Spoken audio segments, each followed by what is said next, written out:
The Shadowcats fell in a pitcher's duel yesterday, 3-0 to the Flying Bison.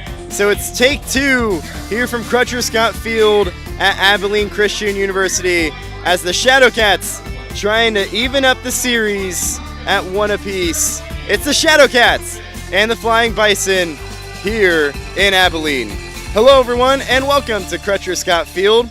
I'm Josh Rajanov. It's time for the Resco Welding pregame show. For all your contracting needs in Denison, call 903-624-1943. And you're listening to the Jake Shockley State Farm Shadowcats Audio Network. Call 903-462-0152 for your local agent for home and auto in Denison and Sherman. Like a good neighbor, State Farm is there. The Shadowcats yesterday struggled to hit the ball. It was a pitcher's duel here and out as both the Shadowcats and the Flying Bison just couldn't get anything going on offense. The game was scoreless through 4 innings, which for the first time in the history of these two teams, that has happened all the way back 3 years. So it was a pitcher's duel, but an entertaining pitcher's duel that saw a lot of action, and we'll be sure to bring you that in just a few moments as we get through our highlights. So now it's on to bigger and better for the Shadowcats as they try to get a win and try and even up the season series against the Flying Bison in the second half. As manager Barry Manuel of the Shadowcats says how important it is to split each series. That's what his key is. If you split each series, then the Shadowcats will have 12 wins, and then if you can pick up 2 or 3 more, maybe even 4, that should be a formula to get you into the playoffs. And that's the goal for the Shadowcats again. The top 2 teams from the first half have already made it, so it turns to the top 2 teams in the second half. Now, Victoria and Acadiana are already out of it since they already clinched. So of the 6 remaining teams, Sherman needs to finish top 2. So as long as you're in the upper third of the teams that are not in it yet, the Shadowcats are in the playoffs. So Barry Manuel saying we just got to split each series. And the Shadowcats go for the split tonight. And it's time to get into our Clay Cooley of Hyundai Sherman pitching matchup. Shot me first, shot me last. Either way, come see Clay. And the Shadowcats to try and get that series split send Tanner Crispin to the mound. The 6'4 righty, the freshman out of Incarnate Word, set to enter the transfer portal, making his 4th appearance on the year, but his first start for the Shadowcats. Has thrown 4 1/3, giving up 2 earned runs, a 208 whip, 5 strikeouts compared to 6 walks. He's been spotty at parts for the Shadowcats. Sometimes control has become an issue for him, so the Shadowcats needing him to get going as they need another good start. Yesterday, Spencer Bass went 5 innings, giving up 3 runs on just a couple hits, and all 3 runs in the game. But he pitched great, giving the Shadowcats some innings, so they'll turn to Tanner Crispin, who his last time out threw 2 1/3 of no run and no 1-hit ball. That came against Victoria on Saturday. So the Shadowcats trying to get going with Tanner Crispin on the mound to get that series split. On the other side for the Flying Bison, it's going to be Diego Lizardo, the righty out of the University of Houston, who's currently in the transfer portal, making his 5th start on the year, 0-1, but in 15 2/3 has a 4.02 ERA, a 1.66 whip, a 2.67 batting average against, 10 strikeouts to 12 walks, and a couple of hit batsmen. He last pitched a week ago on Friday against Acadiana, where he started and went 4 innings, giving up 4 runs, all unearned, all in the first inning, in a 4-1 loss for the Flying Bison that ultimately kept them out of the playoffs in the first half.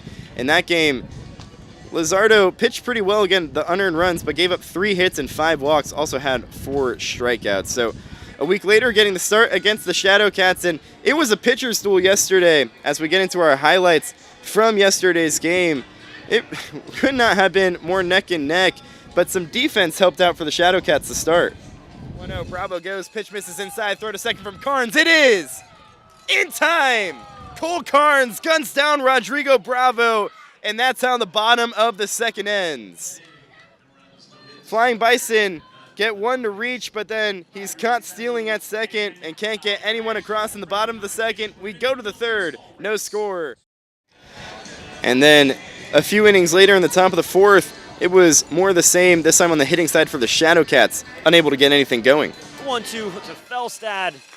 swung on a ball that was downstairs. Down on strikes. That's the first out in the fourth.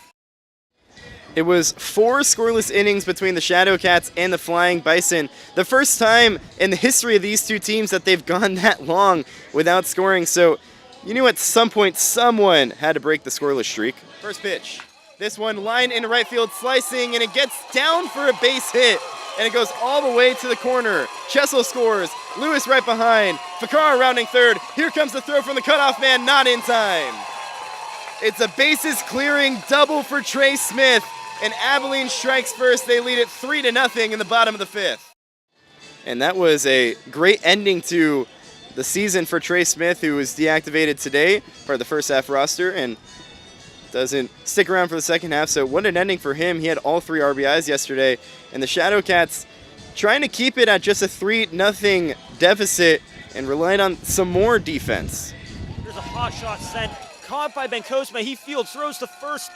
Dug out by Boyles at first. What a play. Bencosme working the hot corner. 1 left on base for the Flying Bison. We go to the 8th inning. Sherman trails 3-0. And the Shadowcats only had 2 hits yesterday, and it took them until the 8th inning for the Shadowcats to get that first runner into scoring position. So could they cash in? Here's the 2-2 to Arroyo. Swung on and missed. Another 2 down in the 8th. Sherman still trails by 3. Boyle still leading off second. And a ground out to end the inning meant that the Shadowcats still couldn't get a run across, even with the runner in scoring position. So then it was on to the 9th, one of the 4 Shadowcat hitters to reach base on first. And the Shadowcats down to their last out. Could they get it done? Here's the pitch. This one hit out to right field pretty well. Chessa going back in front of the track. He makes the play, and that'll do it. Flying Bison pitching absolutely dominates the Shadowcats hitting. They shut out the Shadowcats on just 2 hits. The Flying Bison take game 1 of this 2-game set, 3-0 here in Abilene. So the Shadowcats fall to the Flying Bison 3-0 yesterday. These 2 teams played 2 in Sherman on Tuesday and Wednesday, split that series. Abilene got the best of Sherman yesterday. So here on a Friday, in the final of these 4 games between the Shadowcats and Flying Bison in the second half, the Shadowcats trying to even up the second half series at 2 games apiece.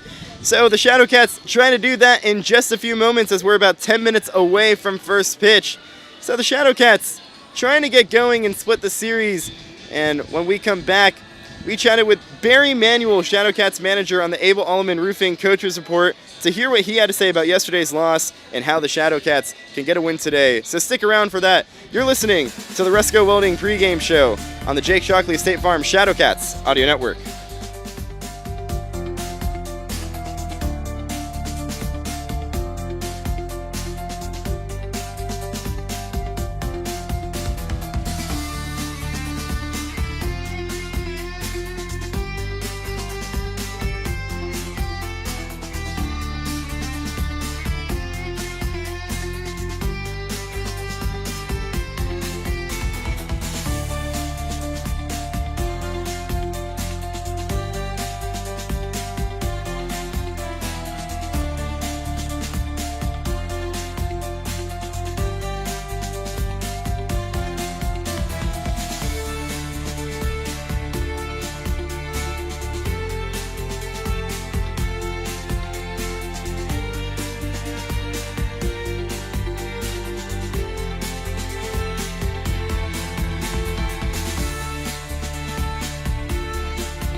And welcome back here on the Rusco Welding pregame show.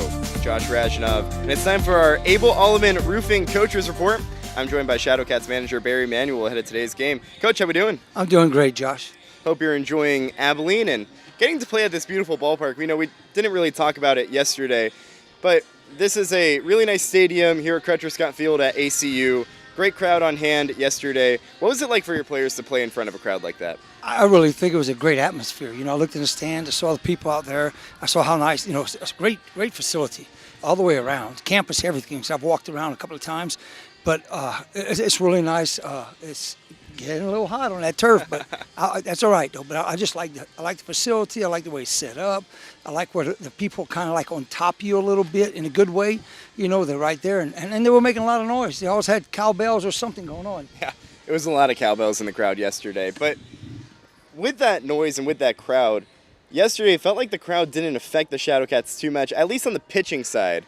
Whenever Spencer Bass got into some 3-ball counts, the crowd trying to rattle him, but he stayed rock solid. So what's the message to the team whenever the crowd gets loud to try and tune that out?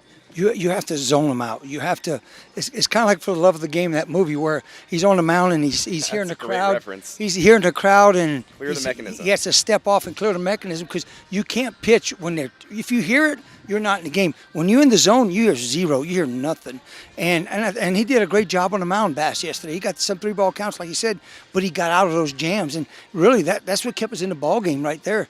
It was a pitching duel on both sides. They scored those 3 runs in that one inning, and baseball happens, and that's kind of what happened. Because I told the guys, I said exactly what I said. Hey, baseball happens. I'll take every game like this, and we'll come out on top. I said, you just got, they had timely hits, and we didn't have timely hits.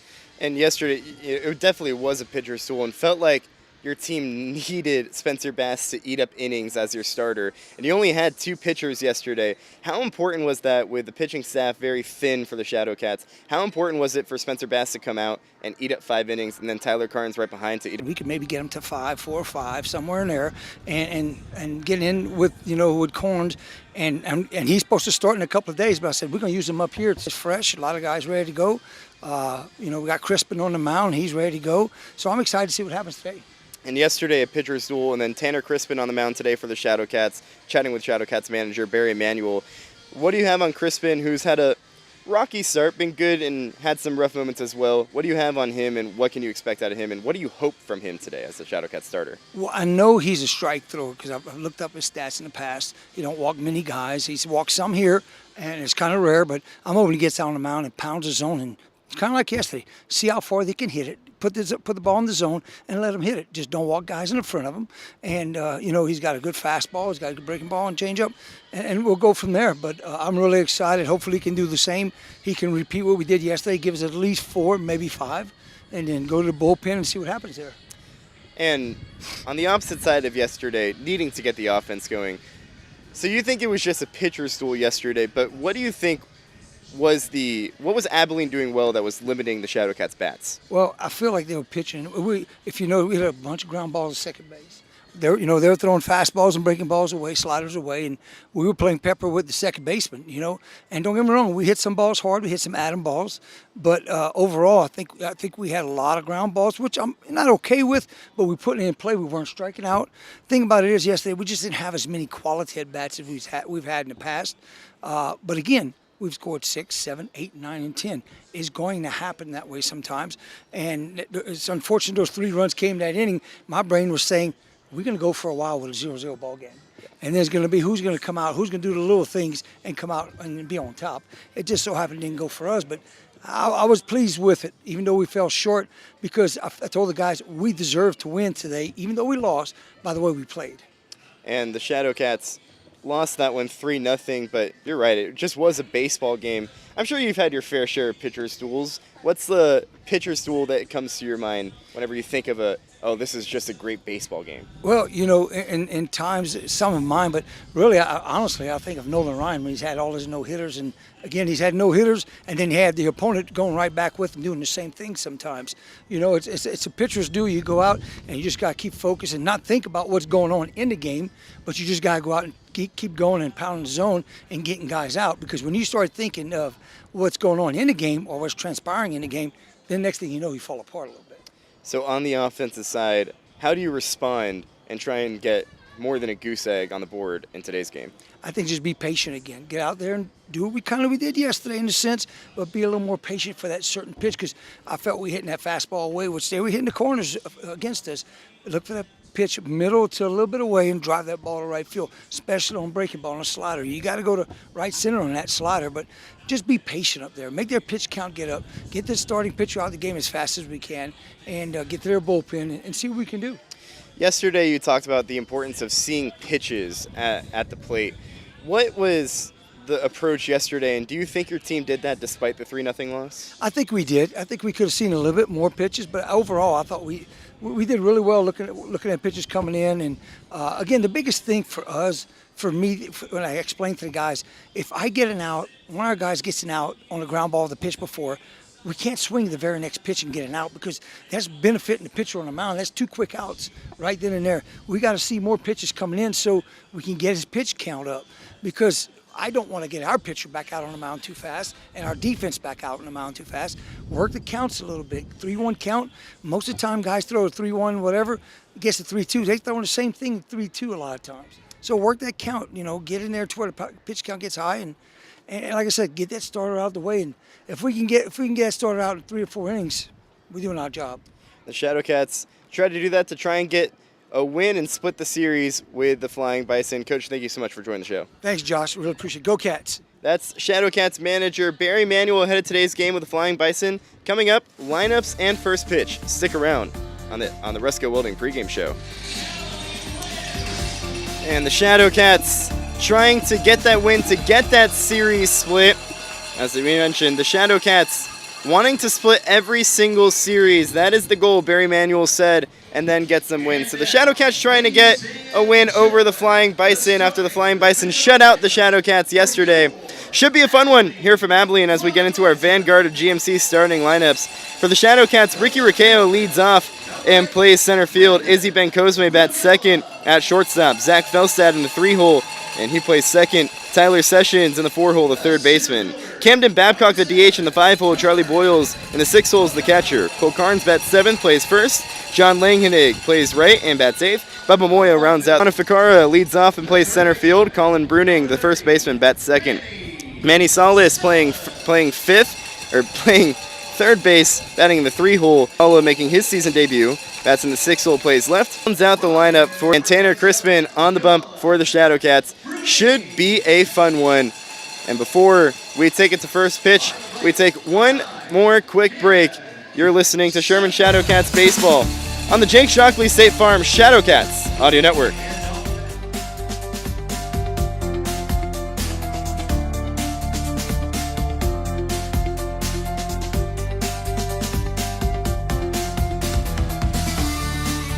Hi, I'm Ryan Sessions, first baseman for the Sherman Shadowcats. If you're looking for your next truck, SUV, or family vehicle, visit Vanguard GMC of Sherman. We're proud supporters of Shadowcats baseball and proud to serve drivers across Texoma.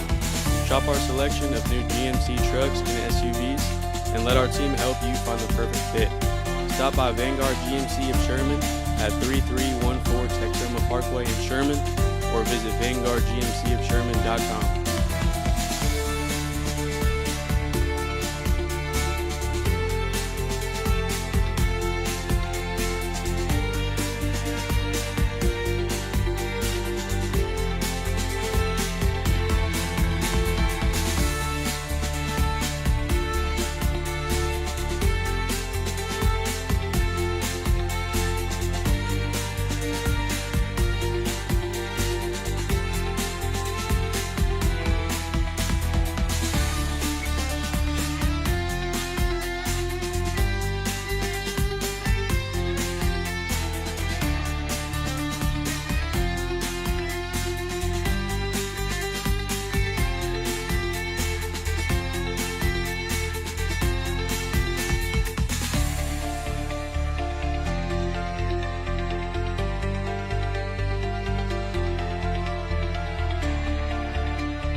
The Flying Bison take the field, and it is baseball time in Abilene, Texas, as it's the Sherman Shadowcats trying to get a series split, taking on the Abilene Flying Bison. Hello and welcome to Crutcher Scott Field here at Abilene Christian University. Josh Rajna bringing you all the action today. Should be a fun one as the Shadowcats needing a series split here in Abilene. They got the series split in Sherman between the Shadowcats and Flying Bison, so now time to get the series split in Abilene. Again, Barry Emanuel tells us that his goal for the team the entire year, split every single 2-game set. Every single series is a 2-game set for the Shadowcats. Split every one of them, and then maybe win a few more after that, win 3 or 4, and you should be a lock for the playoffs. So the Shadowcats trying to do that here in Abilene, taking on the Flying Bison at ACU. Diego Lizardo getting the start for the Flying Bison, the senior out of the University of Houston.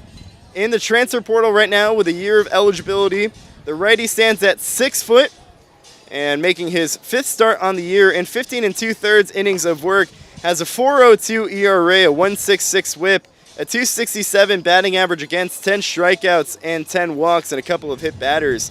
He last appeared last Friday against Acadiana on the road, where he gave up 4 unearned runs in the first inning en route to a 4-1 loss for the Flying Bison in that one. So Lizardo threw 4 innings and pitched well, but just couldn't get the win, and the Flying Bison trying to get the win behind Lizardo today. We'll throw a fastball in the mid-90s, topped out at 98 with a curveball, high 70s, low 80s, and a slider in the low 80s. The Flying Bison in their white jerseys with block Flying Bison across the chest, or pinstripe jerseys with blue letters and white pants, same with a pinstriped baby blue socks. The Shadowcats in their black jerseys with Shadowcats in block across the chest, gold numbers, gray pants, and black socks. Ricky Riccio leads off for the Shadowcats, today's center fielder, facing off against the right-hander Diego Lizardo. First pitch, a fastball in the zone, and we're underway here from Abilene. Shadowcats fell yesterday after getting just 2 hits and 2 runners aboard the entire game. And Diego Lizardo trying to keep that going for the Flying Bison. The 0-1 hit in the air out to shallow left field. Regalia doesn't see it, now comes in, makes the play. And there's 1 gun in the top of the first, no score. So the Shadowcats trying to put a better output out on offense. Again, just 2 hits and 2 walks to show for them yesterday. But so far, a fly out for Riccio. He's retired. So 1 gone, top of the first. Izzy Bencosme moves up in the lineup in the 2-hole for the Shadowcats today. First pitch to him, a strike down the middle, and the count's 0-1. Lizardo will throw a lot of fastballs again, averaging a speed in the mid-90s. Shadowcats have had some trouble with velocity. 0-1. Breaking ball runs inside, so the count is 1-1. And Lizardo can run up the gun. He's topped out at 98. The right-hander standing at 6 foot. Comes home with a 1-1. This one slide right back up the middle and into center field, a base hit. It took the Shadowcats 3 innings to get a hit yesterday. They get a hit in the top of the first today, and Izzy Bencosme has a 1-out single. He's on first. No score in the top of the first, and Zach Felstad at the plate.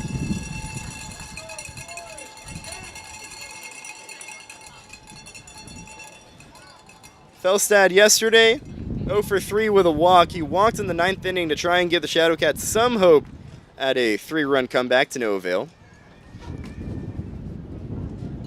Standing in the lefty's box, first pitch to him. Shows bunt, pulls back, pitch misses low. Barry Emanuel giving the signs as the third base coach. Jonathan Arroyo on the bench today for the Shadowcats coaches first. Both Isaac Davila, who's out this week with a wedding, and Ronnie Davis, the assistant coaches for the Shadowcats, couldn't make the trip out. 1-0, the pitch to Felstad. Takes away, didn't show bunt that time. Pitch missed outside, and the count is 2-0. Felstad once again dropping down in the lineup to the 3-hole. Started the year as the Shadowcats leadoff hitter, then saw him for a couple games in the 2-hole, now backed up to the 3 spot. The 2-0 to him. Bounce low, and it gets away from the catcher, Sundgren. He doesn't see it, and it bounces into the Abilene dugout. Bencosme was already rounding second as that happened, so he gets third base. So he gets 2 extra bases on the wild pitch because it ends up in the first base dugout. 3-0 the count to Felstad. And there's a runner 90 feet away as the Shadowcats trying to strike first in the top of the first. Lizardo works from the left side of the rubber. The righty set at the belt, kicks and deals. The 3-0 pitch. This one chopped on the ground towards third and cued foul. The third baseman, Salas, gets it in foul territory. A rare 3-0 swing. Felstad, probably the only guy on the Shadowcats who has the 3-0 green light. We've seen him hit a few hard balls on a 3-0 count. Had that 3 RBI triple in Victoria on a 3-0 count. Fouls that one off, and the count's 3-1. Ben Cosme on third with 1 gone, no score, top 1. Lizardo kicks and deals the 3-1. Slapped in the air, fouled on the third base line, and goes over the third base dugout foul.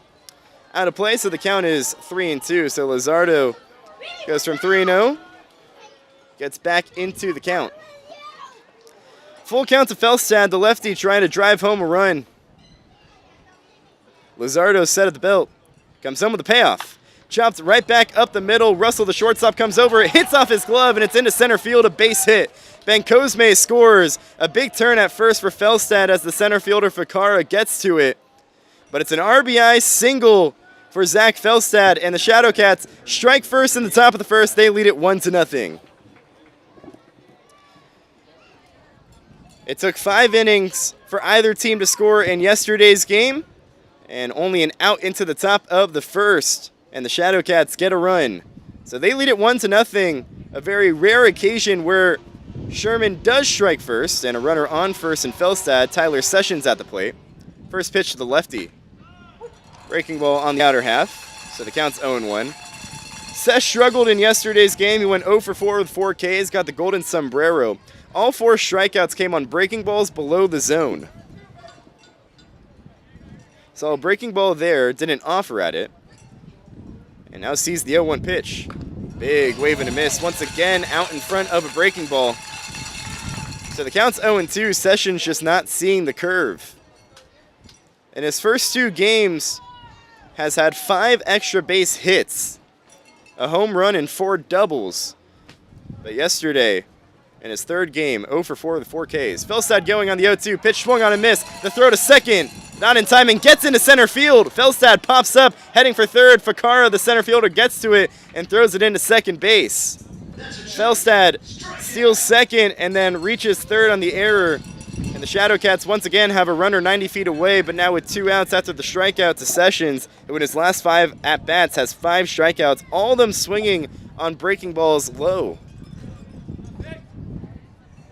So two gone, Camden Babcock at the plate.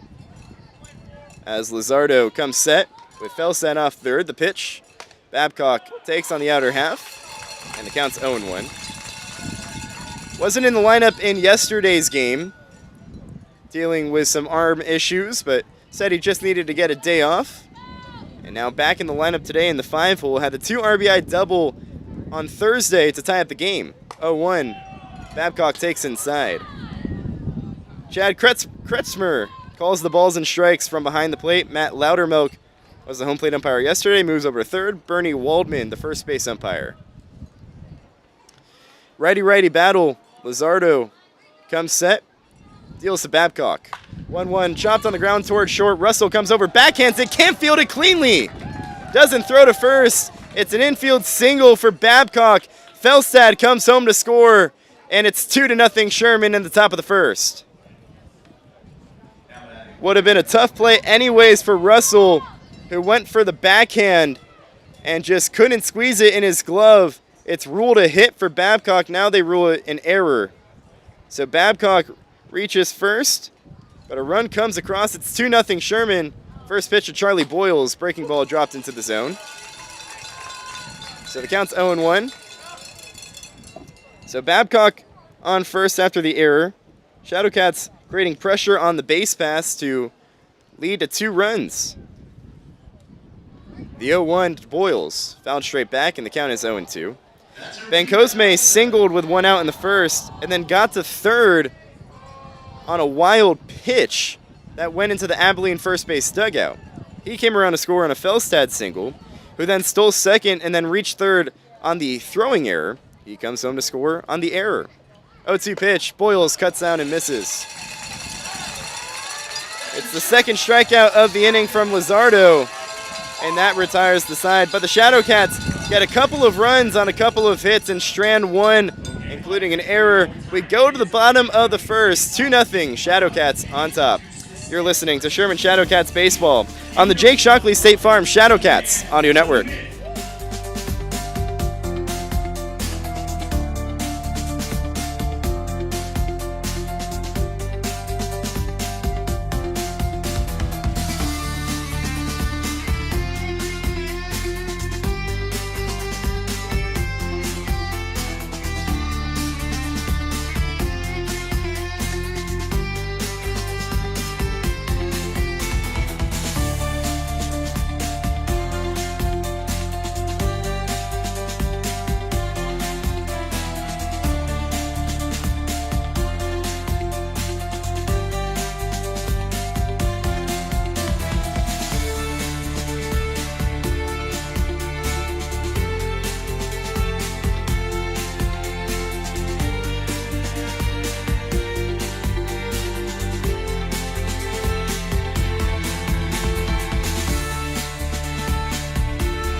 To the bottom of the first, Shadowcats strike first in the top half. They got 2 runs, so now it's the Flying Bison to try and get those 2 back in the bottom half.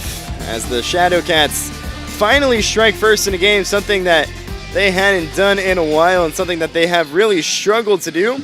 And Tanner Crispin, the righty on the mound to try and get it done for the Cats, to try and keep this at a 2-run lead. The right-hander in the transfer portal finished up his year at Incarnate Word, making his second appearance on the year, rather his third appearance on the year. His actually 4th appearance in 4.1 innings of work, a 5.14, or rather a 4.15 ERA. That's 2 earned runs, a 2.08 whip, 5 strikeouts. Has had some command issues, 6 walks, but Barry Manuel trusts that he can get into the zone against the Flying Bison offense, who was really limited yesterday, just had 3 runs, all coming in the 5th inning. The Shadowcats provided the first run of this game, which is brought to you by the First Texas National Bank, real community banking since 1890. We're here in the 1st inning, which is brought to you by the First Texoma National Bank, the neighborhood bank that you can count on. Tanner Crispin, the righty, works from the wine, coming from the right side of the rubber. Facing off against the lefty Connor Ficara to lead it off for the Flying Bison. The center fielder in today's game, playing in his 4th game, all 3 previous have come against the Shadowcats. First pitch to him misses above the zone, and the count's 1-0. A second half addition, Ficara playing in all 3 games against the Shadowcats so far this year. Hitting 4 of 9 in 3 games, went 1 for 3 yesterday. 1-0. Ficara takes on the outer half, and the count's 1-1. He started in game 1 hitting out of the 9-hole. Had a multi-hit game then. Got moved up to the 2nd hole, where he continued to mash, and last 2 games in the leadoff spot. 1-1 breaking ball on the inner half, and the count is 1-2. Ficara yesterday came feet shy of a home run. I say feet shy. Feet to the right of the right field foul pole of a home run. Just couldn't hook it inside. Facing a 1-2 count from Crispin, a breath in comes home. Got him swinging. Crispin gets Ficara on the breaking ball, and there's 1 gone in the bottom of the 1st inning. 2-0 Shadowcats on top.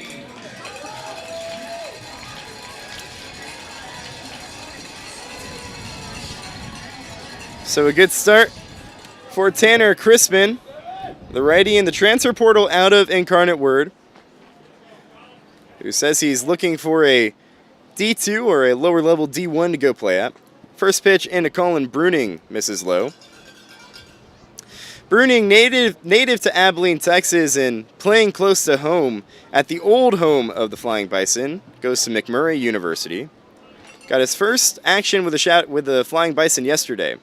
1-0, Bruning chops one up the middle. The second baseman Felstad backhands it, throws to first, not in time. It's an infield single for Colin Bruning, and the Flying Bison have a runner on first with one gone in the bottom of the first, trailing 2-0. Bruning yesterday went 0 for 4, so that's his first Flying Bison hit. And that brings up Manny Salas, the third baseman in today's game. The big 6'1", 235 junior out of Texas State making his Flying Bison debut, standing in the lefty's batter's box with Bruning off at first, hitting in the 3 spot today. First pitch, Salas a big wave and a miss, so the count's 0-1. Salas entering the transfer portal out of Texas State, transferring to Louisiana Lafayette, the Ragin' Cajuns. 0-1 the count to him. Crispin set. A couple of checks and comes home. Misses inside with a breaking ball. So the University of Louisiana will be Salas's 4th school in 4 years. He started his freshman year at Odessa, played in 51 games, hitting .377, then transferred to Weatherford JUCO. The 1-1 pitch. Salas takes below the zone, so the count's 2-1. Continued to rake at Weatherford in his sophomore JUCO year. In 57 games, hit .372, 6 home runs and 60 RBIs, a .1041 OPS. Took it to D1 action with Texas State and raked there as well. Seeing the 2-1 pitch from Crispin. Chopped on the ground towards first slowly. Carnes comes in, fields it. His only play is to tag out Salas, who has to dive to tag him and connects on the tag. And there's 2 gone in the inning. It allows Bruning to move up to second base. But a nice play by Carnes, who's a little inexperienced at first base. First time this season getting the start over there for the Shadowcats, but last year we saw him play a little bit of first base. Played a little bit of first base at college as well. His first action there this year, and makes a nice play, and there's 2 gone with a runner on second in the bottom of the first inning, 2-0 Shadowcats on top. Cannon Sundgren at the plate. Righty-righty battle, first pitch.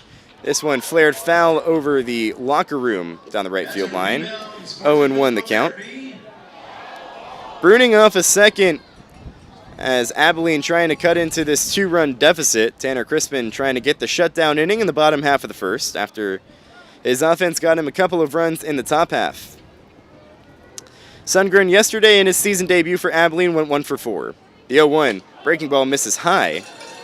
Boyles, the catcher, has to pop up to make the head-high catch, so the count is 1-1. Sundgren getting the start at catcher today. Playing on his home turf goes to Abilene Christian University, native to Silsbee, Texas. Crispin set a breath in the pitch. Breaking ball that just misses high, so the count is 2-1.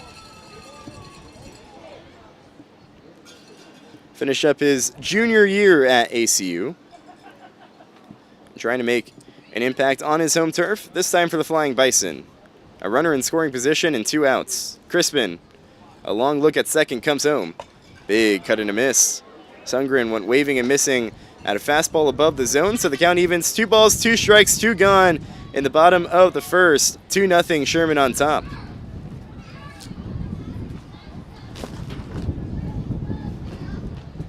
Sundgren trying to get his first RBI as a Flying Bison. Crispin trying to strand him there.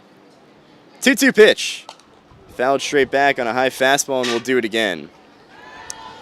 So a good battle between Sundgren and Crispin. Yesterday, Abilene hitters were tough to put down, but Shadowcat pitching staff did a good job of limiting the free bases. Crispin trying to avoid one here on a 2-2 pitch. chopper back to third. The third baseman, Sessions, comes in. Fields throws on the run to first. Not in time, and it gets away from the first baseman, Carnes. Bruning rounds third and comes home to score on the throwing error from Sessions.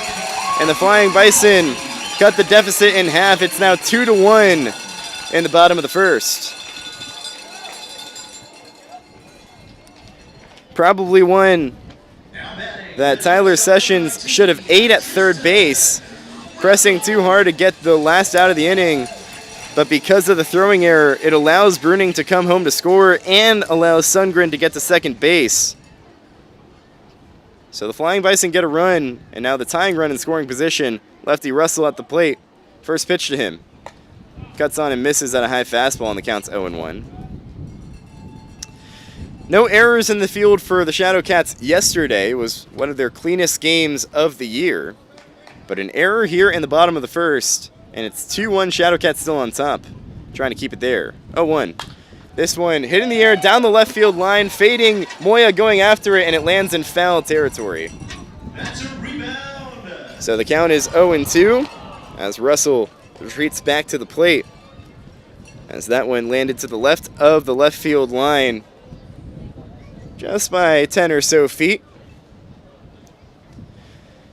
0-2 the count. Crispin trying to limit the damage to just one run in the bottom of the first inning and keep it at a 2-1 lead. Russell trying to drive in a run and make it RBI number 4 in his 11th game as a Flying Bison. The 0-2 pitch misses away.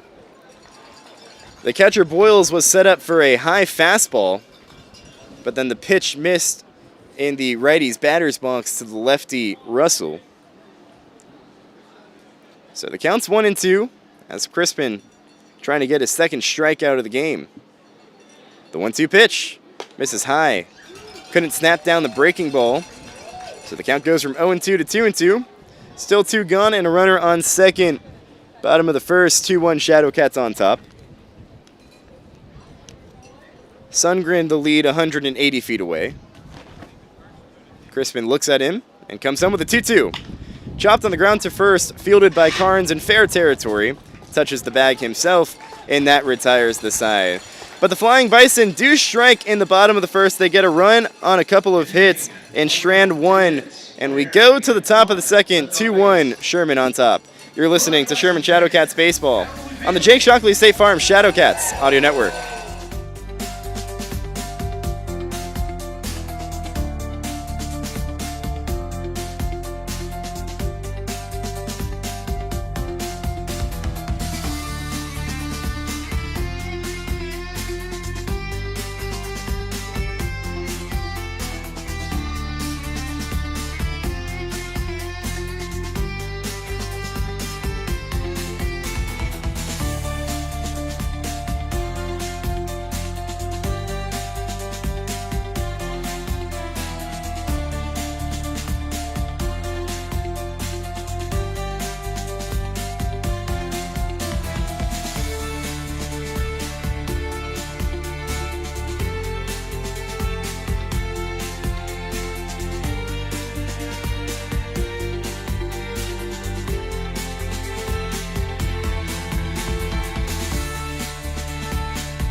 To the second inning we go. Shadowcats leading the Flying Bison 2-1.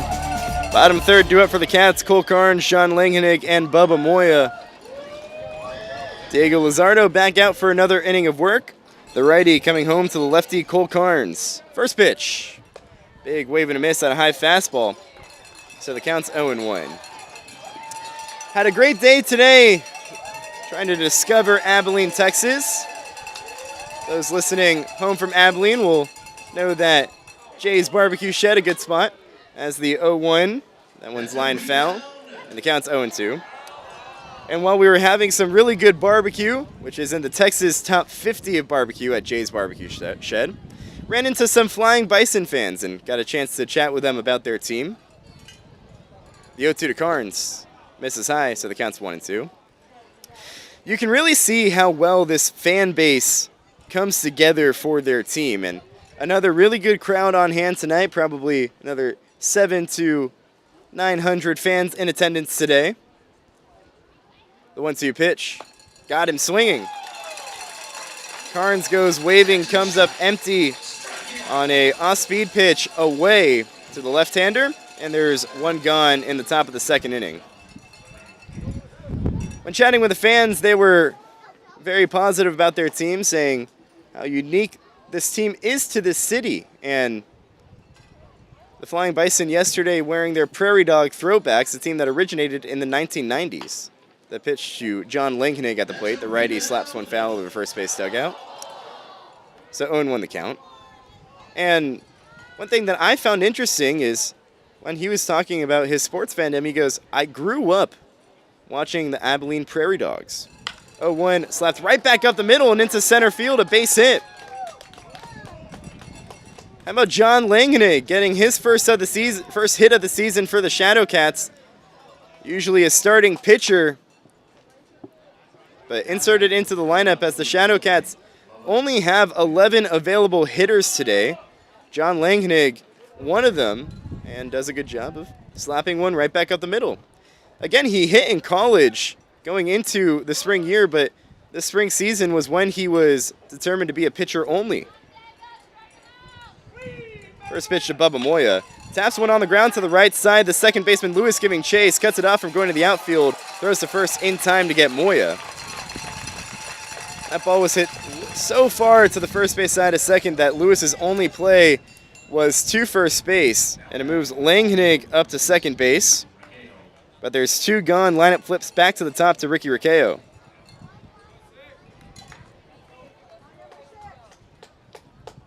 So they love their Flying Bison here in Abilene. And it's another great crowd on attendance to try and help out their team. They just got win number 100 in franchise history yesterday. Fitting that it was on throwback night, a nod to the old Prairie Dogs. And this is a team that's rich in history and has a really good fan base behind them because, well, there's really not many other things to cheer on here in Abilene. They are the most professional sports team that they have. Over the course of the year, they have ACU athletics, but in the summer, this is it. It's just the Flying Bison.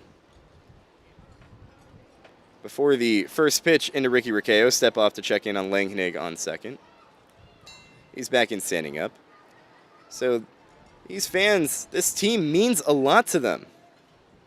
First pitch, Riccio hits one in the air out to center field. Fakara going back, he's under it and makes the play, and that retires the side. So the Shadowcats get a runner aboard on a hit, but strand him there, and we go to the bottom of the second, still 2-1, Sherman on top. You're listening to Sherman Shadowcats Baseball on the Jake Shockley State Farm Shadowcats Audio Network.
We go to the second inning, which is brought to you by Wall to Wall Cleaning, the premier commercial cleaning solution for Grayson County and the surrounding areas.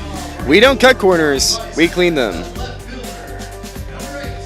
Here in the bottom of the second inning, 2-1, the Shadowcats on top of the Flying Bison. Abilene got one in the bottom of the first on a couple of hits.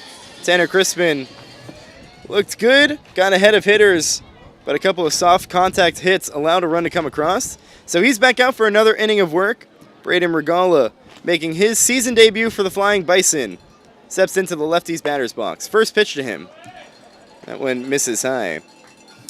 Regala, the sophomore out of Abilene Christian University, native to Abilene, Texas, so he's playing close to home on his home turf. Crispin comes home with a 1-0. Regala swings and misses at a breaking ball. So the count is 1-1. Regala making his season debut. In college this past year, in 29 games played, he hit 234, but a home run, 9 RBIs, a 687 OPS. But his freshman year at ACU, that was the year that he really shined. The 1-1. Regala takes low. In 54 games played and started, he hit 295 with a home run and 24 RBIs. And he was first in the Western Athletic Conference with 29 stolen bases. 2-1 the count. The pitch. Strike at the top of the zone, so the count's 2-2. And despite the lower numbers in year 2, he's still a 2-time All-Western Athletic Conference teamer. And now playing on his home turf with the Flying Bison in a season debut. Sees a 2-2 count from Crispin. The pitch. Called strike 3. Rung him up on a fastball at the very bottom of the zone. Second strikeout of the game for Crispin, and there's one gone in the bottom of the second. 2-1 Shadowcats on top. So the leadoff man goes away. One gone, no one aboard. Rodrigo Bravo at the plate. Bravo playing in game number 9, hitting 286 on the year. Righty-righty battle, first pitch. High chopper up the middle. Felstad, the second baseman, gets to it, but he has no throw to first. An infield single for Rodrigo Bravo.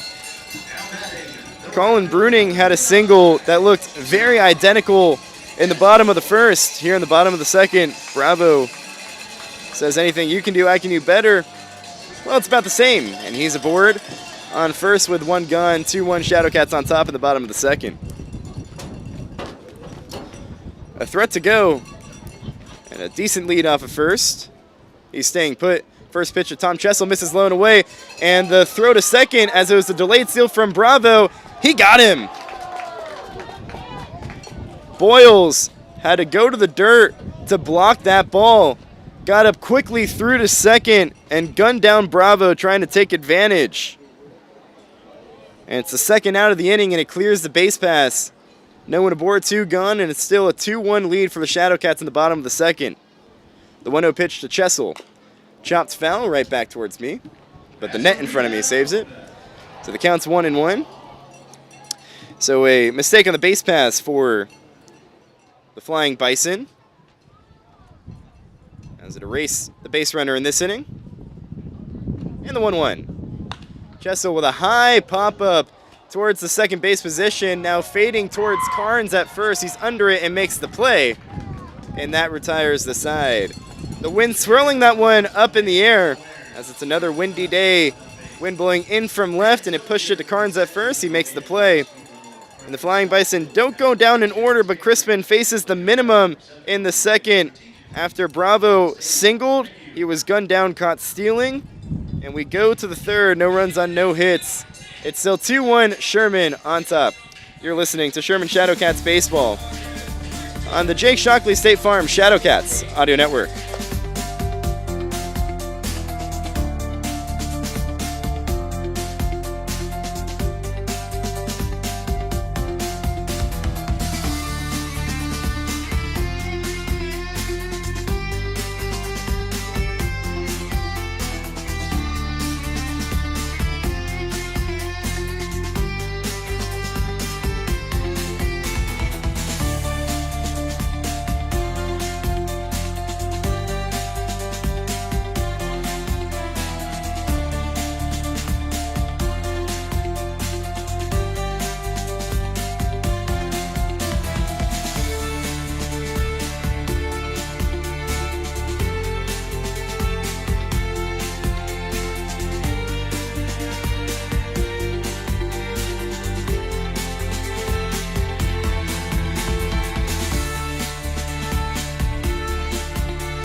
To the third inning we go. It's 2-1 Shadowcats on top of the Flying Bison.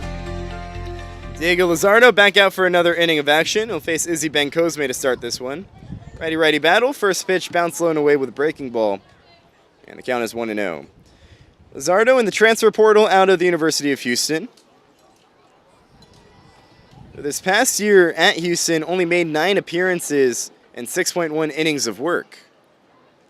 The 1-0 to Bencosme misses low and away. So the count's 2-0.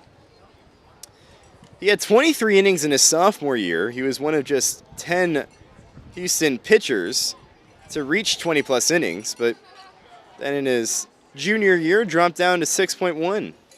2-0. Bencosme rips one down the left field line. If it's fair, it has the chance. It's hooking. Foul. Bencosme sent that one home run distance, but just couldn't straighten it out. And it's a loud strike number 1 to Bencosme, who trots back to the right-handed batter's box.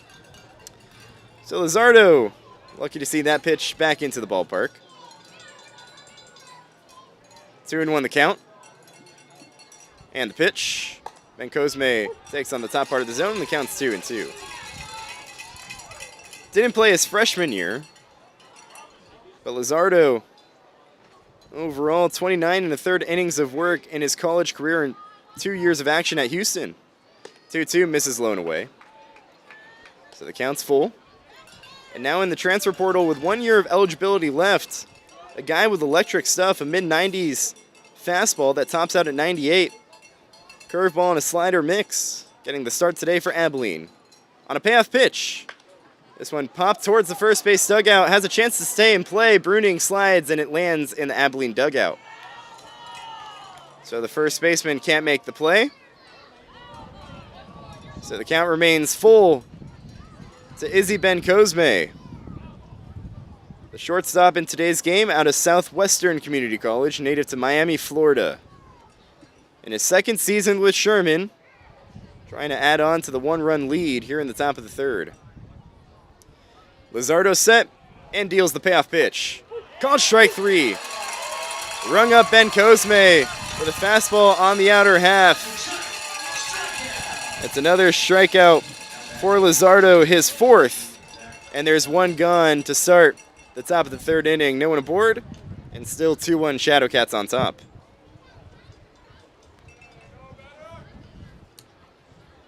Lizardo had 4 strikeouts his last time out against Acadiana. First pitch in to Zach Felstad, misses low. And already has 3 today through 2 1/3. Want to know the count? Felstad went 0 for 3 with a walk yesterday. And the lefty sees a 1-0. Bunts it foul, and it hits the stands right behind me. That's a rebound. Hey, anyone could go get it. I'm not going to go get it, so anyone can go get it. I have to call a baseball game. If no one gets there, maybe I'll try. Maybe if I can beat the kids in between innings. 1-1 the count, and the pitch to Felstad. Check swing. Did he go around? No, says the third base umpire, Matt Loudermilk. So the lefty facing a 2-1 count now.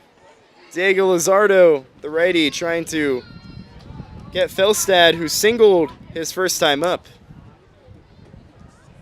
The 2-1 pitch. Hit well out to deep center field, playable for Ficara, who starts back. Now trots in as the wind pushes it back in. He's under it, makes the play, and there's 2 gone in the top of the third. So that'll bring up Tyler Sessions.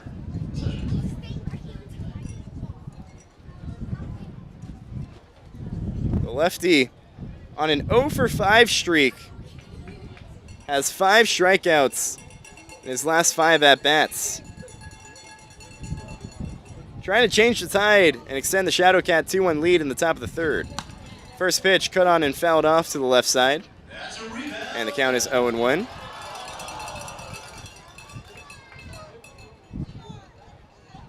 Sessions, after starting with 5 extra base hits in 2 games, in his last 2 games, 0 for 5 with 5 Ks. 0-1. Foul tips another breaking ball straight back. Counts 0-2. It's like that movie Trouble with the Curve.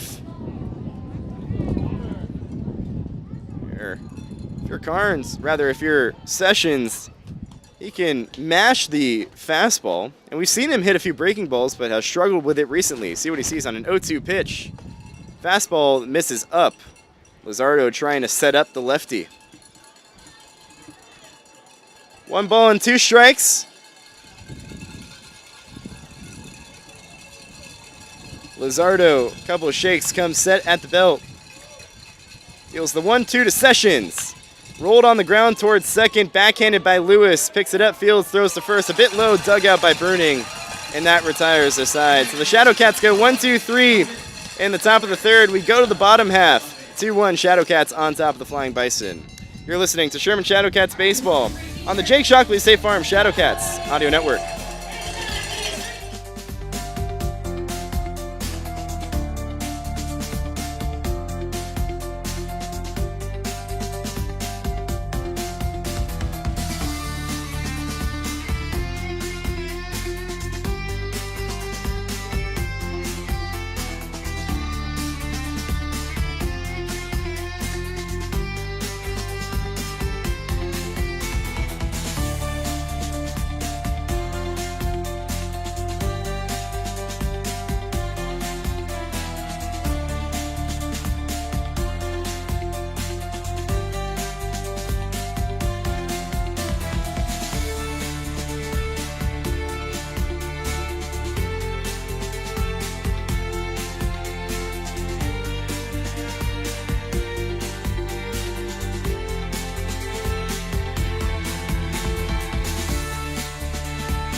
At the bottom of the third, Shadowcats leading 2-1 over the Flying Bison. This third inning is brought to you by 903 Brewers, crafted to perfection. Please drink responsibly. Tanner Crispin has worked well for the Shadowcats through 2, allowed just 1 run on 3 hits and no walks so far. And now facing Ryan Lewis in the 9-hole for the Flying Bison. Right on left, first pitch misses up and away. So 1-0 the count, as Crispin working not only well limiting the walks, but very efficient. That was pitch number 31. 1-0. Up and away to the lefty Lewis, so the count's 2-0. So Crispin trying to get back into the zone. The 1 run given up doesn't get charged as an earned run, as it was an error by Sessions at third that allowed the run to come across. 2-0 pitch. Up and away, and the count's 3-0. So Crispin in danger of losing his first of today's game, and the first for either side. No free bags awarded. 3-0, Crispin comes home. And misses high. Not the guy you want to walk, as Lewis, the 9-hole, just 2 of 10 in his first 3 games with the Flying Bison. Lineup flips back to the top to Connor Ficara, as Crispin tries to reset on the mound, takes a big deep breath and toes the rubber. Lewis on first. He's 1 of 1 on the year in stolen bases. A big lead. Carnes holding him on. Crispin comes home. Lewis not going anywhere. First pitch hit foul down the third base line, fades out of play. Into the Shadowcats bullpen. 0-1 the count. Crispin trying to keep this at a 2-1 lead for the Shadowcats in the bottom of the third inning. Yesterday's game was the lowest scoring game in Shadowcat and Flying Bison history between the two. 0-1, Lewis going. The pitch fouled straight back. So the count is 0-2. Lewis retreats back to first base. Crispin a bit slow to the plate that time, had a big leg kick. If Ficarra didn't foul that one off, Lewis probably would have stolen second. It was off to another big lead. 0-2 the count, Crispin comes set. Pickoff over to first, and Lewis back in diving. 0-2 the count still. Crispin now has Lewis on his mind. Led off this inning with a walk. No one gone. 0-2 to Ficarra. Pops foul towards the third base dugout and once again fades out of play. Hits the stands to my left. Staying in play this time. It's available again. Anyone can go get it. Some kid's going to start running after it. And a kid already got there. How about that? Beat everyone to it. There's a big smile on his face as he gets the foul ball. 0-2 the count. And a pickoff over to first. Safe. Ficarra back in diving. He was leaning a little bit, but still back in sliding into first. Ficarra trying to move him over. Curious if Lewis goes on this 0-2 pitch. Here it comes. He is going. Pitch chopped towards first and caught in foul territory. In front of the first base bag, so means that it's a foul ball. And Lewis once again retreats back to first base, and Ficarra battling in this 0-2 count.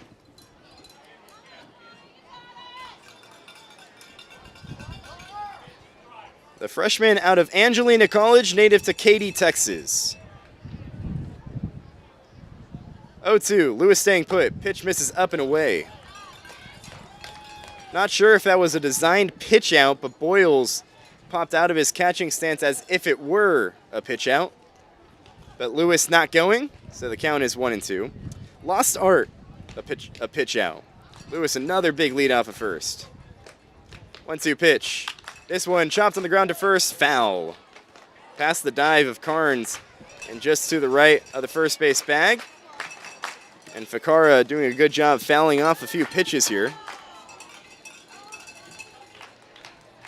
1-2 the count to him. Righty Crispin coming home to the lefty Ficarra. Playing in his fourth game for Abilene. He's 4 of 10 to start his Flying Bison career.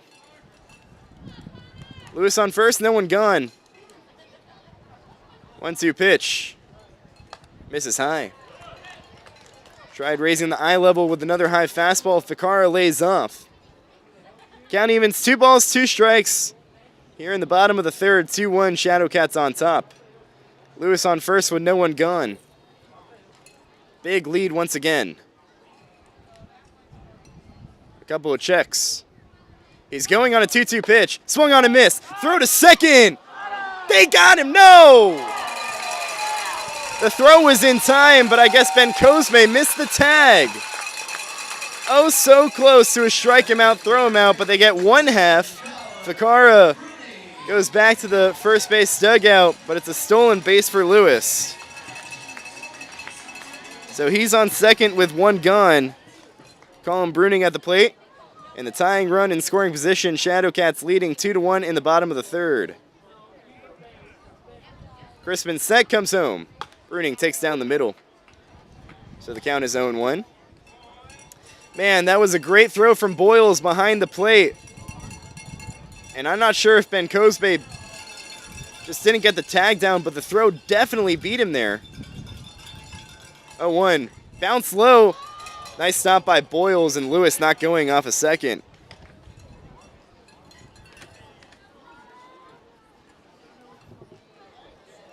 Matt Loudermilk, the third base umpire, was in position to make the call. Was right on top of the play and has better than I do, and has a better angle than I do, and says he's safe. So Lewis on second, 1-1 pitch.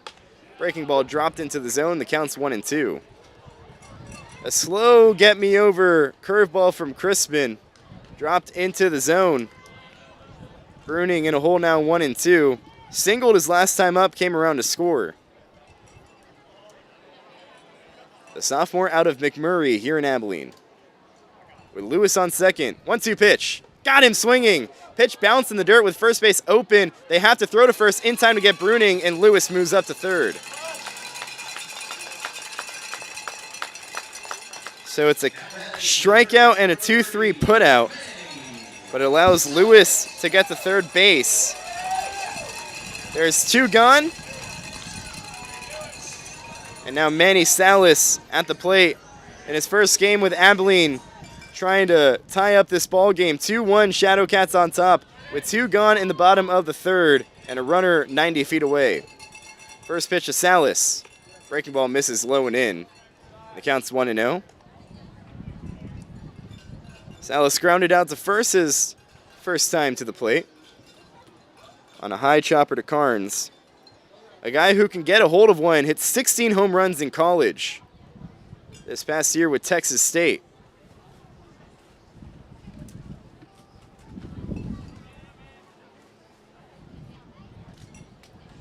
Want to know the count. Crispin set at the belly. Kicks and deals. Bounce low, gets away from the catcher Boyles, and Lewis comes home to score from third. A wild pitch from Crispin allows Lewis to come home, and this game is knotted at 2 apiece in the bottom of the third. And a leadoff walk typically comes back to bite you. Crispin came so close to not allowing that leadoff walk to come around to score. But he got to second base on a stolen base, moved up to third on the strikeout that was in the dirt. And they got Bruning on the putout, and then comes home on the wild pitch. Meanwhile, 2-0 the count to Salas. The pitch, big cut and a miss. So the count's 2-1. Salas was thinking about a home run swing there, getting his first with a Flying Bison in his first game. Comes up empty, and the count's 2-1. Nice breaking ball from Crispin. And the 2-1 pitch. Another breaking ball, this time misses inside. So the count's 3-1. 16 home runs his junior year, 6 his sophomore year, but 12 his freshman year at Odessa. 3-1 pitch. Misses away. So it's the second walk of the inning offered by Tanner Crispin. This time comes with 2 outs. And Salas reaches first, but Kanan Sundgren at the plate to try and give Abilene a lead, tied 2-2 in the bottom of the third. 2 gone, Salas on first base. Shadowcats got 2 in the top of the first. Bison have 1 in the bottom of the first and 1 here in the bottom of the third. Not an aggressive lead from Salas, who had 11 stolen bases this year with Texas State. Not going. First pitch to Sundgren, big wave and a miss at a breaking ball. So the count is 0-1. Sundgren reached on an error his last time up. Credited with the RBI. The 0-1. Big wave and a miss it again. Another slow curveball. Low and away to the right-hander Sundgren, who is in a hole now 0-2. Salas on first with 2 gone. 2-2 our score in the bottom of the third. 0-2 count to Sundgren. Crispin set. Kicks and deals. Missed low and away with a fastball that time. So the count's 1-2. Shadowcat pitching in this extended now 4-game series with the Flying Bison have gotten to 2 strike counts, but it's been putting the Flying Bison away that has been an issue. A number of 2 straight walks offered to Flying Bison hitting. 1-2 pitch. This one blooped into shallow right field. In comes Langhanig. He waits for it to come down. Under it makes the play, and that retires the side. But the Flying Bison do get a run on no hits, but a wild pitch allows Lewis to come home to score, and we go to the fourth rather. It's 2-2 our score. You're listening to Sherman Shadowcats Baseball on the Jake Shockley State Farm Shadowcats Audio Network.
To the fourth inning we go. Shadowcats and Flying Bison tied at 2 apiece.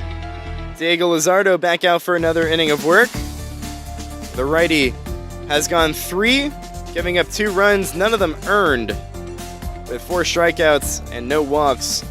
About to throw pitch number 44 home to Camden Babcock. First pitch misses up and into the righty. So the count is 1-0. Lizardo gave up the 2 on a few hits in the first, but since then has mowed down Shadowcat hitting, just 1 hit since. 1-0. Strike on the outer half, and the count is 1-1. So shaping up to be another pitcher's duel like how it was yesterday, which again, it was the first time in the 3-year history between the Shadowcats and Flying Bison that a game went 4 scoreless. 1-1, chopped on the ground to third, foul. So the count's 1-2 to Camden Babcock. These two teams used to scoring a lot of runs between the two of them. Both games in Sherman saw over 20 runs combined. 14-7 Abilene in game 1, 11-10 Sherman in game 2. 1-2 pitch, cut on and missed. Babcock goes down swinging to start the top of the 4th inning. 5th strikeout of the game for Lizardo. And there's 1 gone in the top of the 4th. But yesterday's game, the first time in the history of these two teams that a game goes scoreless through 4. And now just a 2-2 game through 3. First pitch to Charlie Boyles misses away. 1-0 the count to the right-hander. So Lizardo just rolling through Shadowcat hitters. Giving up just 1 base runner since the first. 1-0. Boyles fouls straight back. So the count's 1-1.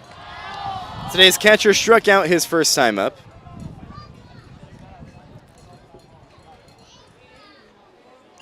The freshman out of Baton Rouge Community College.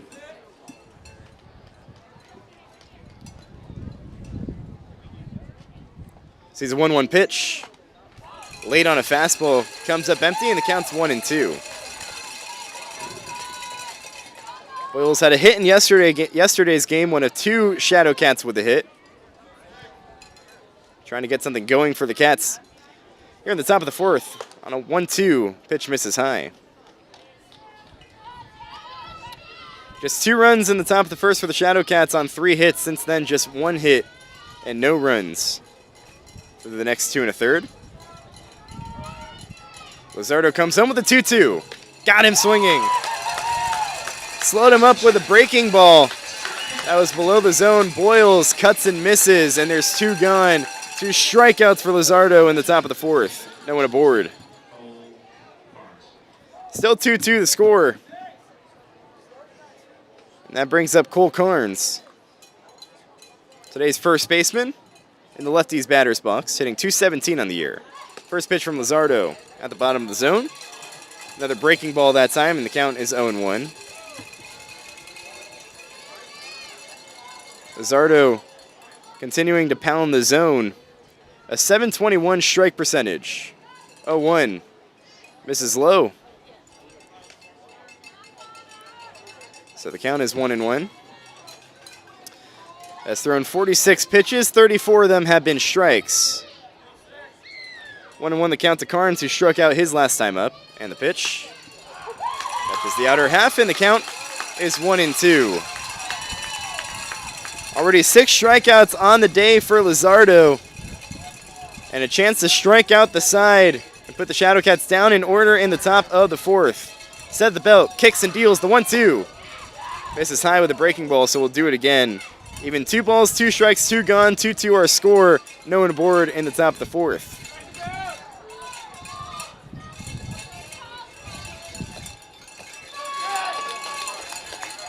Lizardo set. Deals home the 2-2 pitch. Chopped on the ground to second. Lewis gets it on a high hop. Couple of steps, throws to first in time to get Carnes. And that retires the side. So Lizardo doesn't strike out the side, but gets the Shadowcats to go down in order in the top of the 4th. We go to the bottom half. 2-2 our score. You're listening to Sherman Shadowcats Baseball on the Jake Shockley State Farm Shadowcats Audio Network.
The bottom of the 4th, Shadowcats and Flying Bison knotted at 2 apiece. This 4th inning brought to you by Austin College. Become a Kangaroo today. Shadowcats and Flying Bison in a deadlock 2-2 after the Flying Bison tied it up. And the bottom of the 3rd inning, here in the bottom of the 4th, going to try and take the lead. Tristan Russell to lead it off, the switch hitter, hitting from the lefty's batter's box against the righty Tanner Crispin, back out for his 4th inning of work. First pitch, misses high, ball 1. The 3rd inning was the first time we saw Crispin really fall into some free base issues. He walked a couple en route to the Flying Bison, getting the tying run to come across, including the leadoff man, the 9-hole Ryan Lewis. 1-0 slapped foul. So the count's 1-1. So Crispin, who walked Lewis on 4 pitches to start the 3rd inning, trying to avoid that to start the 4th inning. He's thrown 57 pitches through 3 innings, and the Shadowcats need him to eat up innings. 1-1. That one misses high, so the count's 2-1. But luckily for the Shadowcats, it's not as urgent for Crispin to try and eat up innings, as the Shadowcats exhausted just 2 pitchers in yesterday's 3-0 loss. 2-1. Big wave and a miss at a high fastball, and the count is 2-2. Yesterday, Spencer Bass went 5 innings, giving up just 3 runs. All of them came in the bottom of the 5th, and were the only 3 runs of the game combined. Then Tyler Carnes came in for the last 3 innings and shut the door, no runs. 2-2, misses high, so the count runs full. Bass through 5 innings was right around 70 to 80 pitches, and Carnes in 3 innings, right around 50 to 60. So Crispin about to throw pitch number 60 here in the 4th. Payoff pitch misses high. It's the second straight inning that Crispin allows the leadoff man to reach via the walk. That draws Barry Manuel out of the third base dugout to come talk to his starting pitcher. As the infield draws in, the manager talking to his starter to try and calm things down. Coming into today, Barry Manuel, the manager, said he was hoping Tanner could try and get 4, maybe 5 innings. But he just eclipsed 60 pitches. And he's only through 3, pitching into his 4th. It's his 3rd walk of the game in the second in leadoff fashion. As Russell on first, Regala at the plate in his season debut for the Flying Bison. Struck out his last time up. Russell 4 of 6 on the year in stolen bases. See if he'll test Boyles behind the plate as the mound visit concludes. Crispin back to work from the stretch. Russell a big lead, not going. First pitch, bunted right back to the pitcher Crispin, who fields it, throws to first, just in time to get Regala.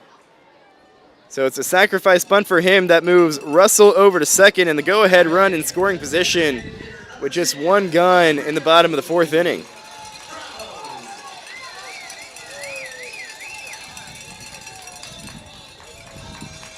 That'll bring up Rodrigo Bravo. Singled in his first at-bat. The senior out of LSU Shreveport trying to drive home another run. Would be RBI number 7 on the year. First pitch, the righty cuts and misses at a breaking ball in the dirt. Good stop by Boyles, making sure Russell can't go anywhere from second. 0-1 the count. 1 gone and a runner on second base. That is Russell. Here in the bottom of the 4th inning, 2-2 our score. Bravo trying to break the tie. Crispin set at the belt, comes home, 0-1. Breaking ball misses low and away. Good lead by Bravo as he just swung and missed at the same pitch, the one prior to that one. So the count's 1-1.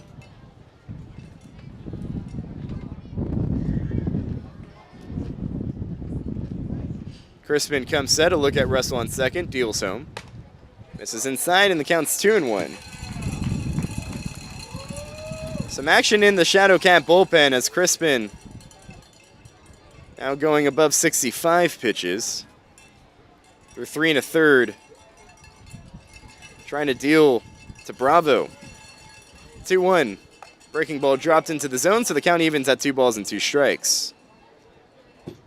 1 gone, Russell on second, representing the go-ahead run for the Flying Bison, tied at 2 in the bottom of the 4th.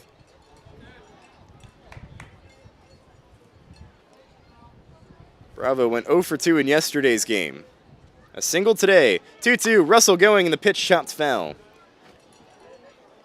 So Russell forced to retreat back to second base after the foul ball from Rodrigo Bravo on a 2-strike count. That time, Russell trying to steal that one, timing up Tanner Crispin on the mound, who had a big leg kick coming home. And Russell took a crow hop before Crispin was even coming home. And then as he was going home, got into his attempt to steal. Crispin comes set looking at Russell, who's inching further away. And an inside move by Crispin, no throw, forcing Russell back to the bag. And now toes the rubber once again, getting ready for the 2-2 pitch. Look over to Russell on second. He's not going. 2-2. Misses away, so the count runs full. And Crispin in danger of walking his second of the inning. 3 balls, 2 strikes. 1 gone, runner on second in the bottom of the 4th. 2-2 our score. Bravo trying to break the deadlock.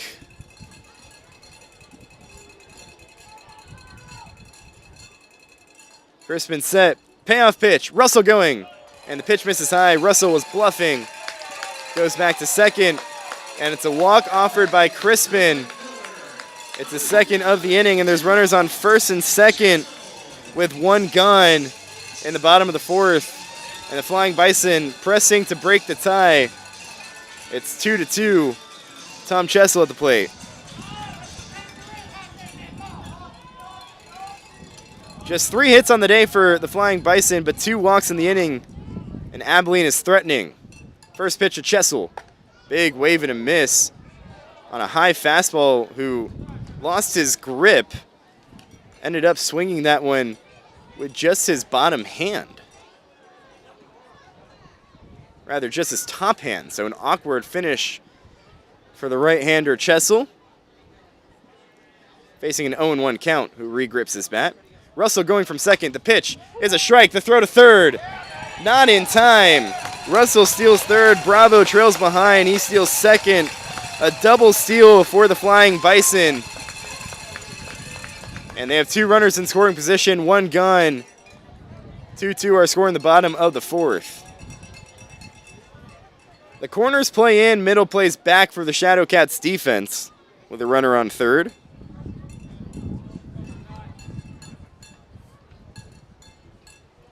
One and one the count to Chessel. And the pitch. Breaking ball misses high.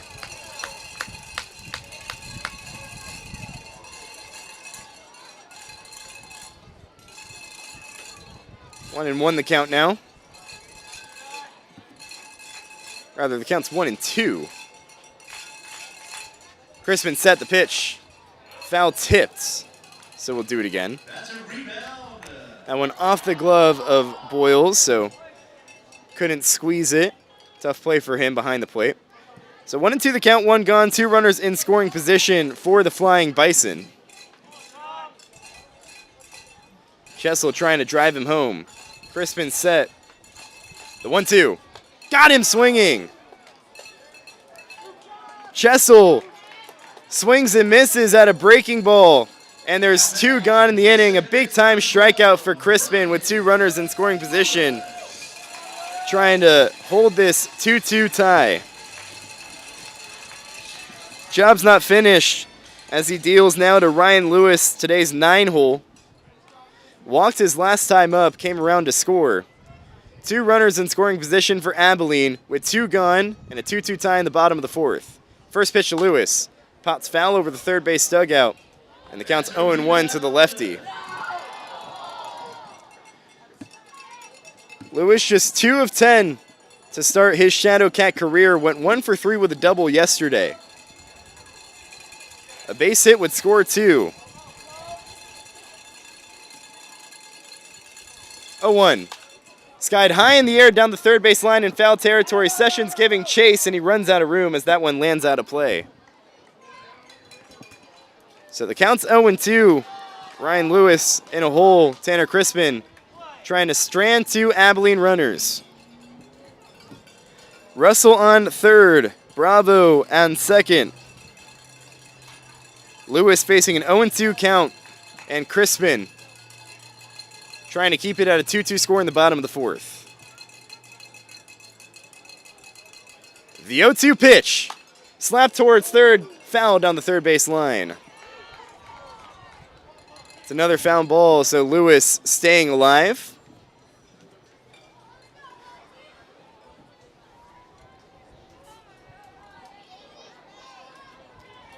The sophomore out of Stephen A. Austin, native to Columbus, Texas. Facing an 0-2 count from Crispin. Here it comes.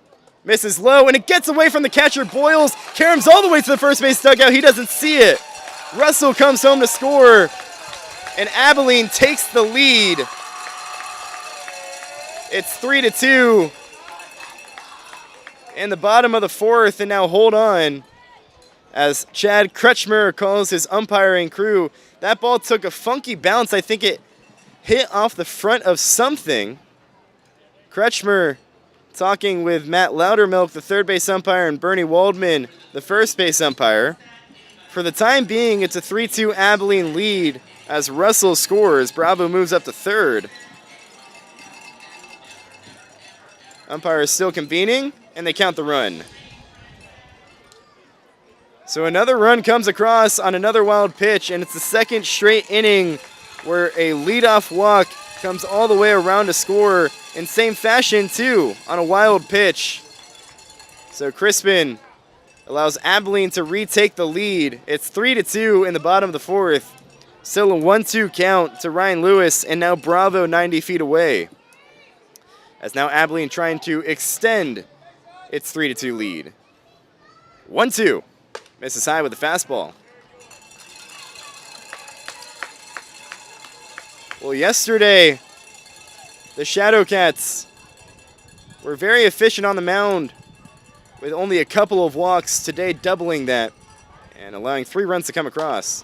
2-2 popped up back at third base. Might be trouble. Heading towards foul territory. Moya ranging over. Can't make the play as it landed in play but foul. So the count remains 2-2 to Ryan Lewis. A lot of foul territory down the left field line as Moya was ranging towards the bullpen. Couldn't make that play. The wind pushing that one foul down the left side as it's blowing in from right. Another chance for Lewis as it's a 2-2 count to the left-hander. Crispin deals home. Misses high. Lewis goes from 0-2 to 3-2. And Crispin in danger of walking his third of the inning and in danger of losing the 9-hole twice, which will probably be Crispin's last batter. Full count, Crispin set at the belt. The payoff pitch, ball 4. Lewis reaches first on the walk. Bravo still on third as Barry Emanuel starts his walk to the mound. Crispin wants another go at it to try and finish the inning, but that's going to be the end of the line for today's starting pitcher. Barry Emanuel points to the left field bullpen, and Tanner Crispin frustrated with himself as he exits the mound. Shadowcats going to make a change here in the bottom of the fourth. Abilene leading 3-2 with 2 gone. We'll let you know who the new pitcher is when we come back. You're listening to Sherman Shadowcats Baseball on the Jake Shockley State Farm Shadowcats Audio Network.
Still here in the bottom of the fourth inning. 3-2 Abilene leads it, pressing for more as it's the new pitcher, Hunter Rogers, on the bump for the Shadowcats, making his second appearance in a tough hole with runners on the corners and 2 gone. Abilene threatening to extend its lead. First pitch, Lewis going from second. Now they have Bravo on a rundown from third, and he's back in, sliding into third base as the throw from Boyles went to third.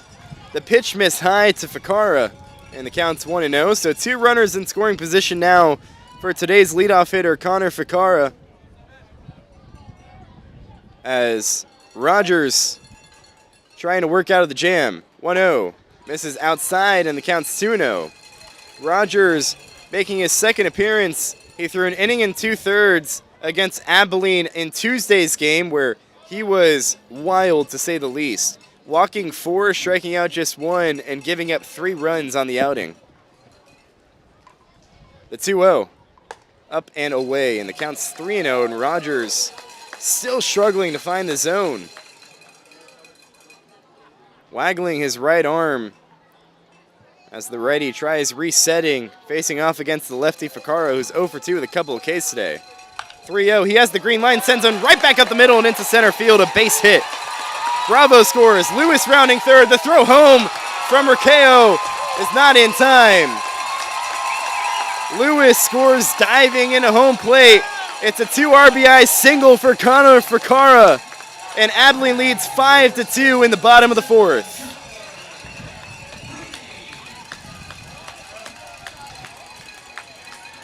A rare 3-0 swing, but Ficarra didn't miss.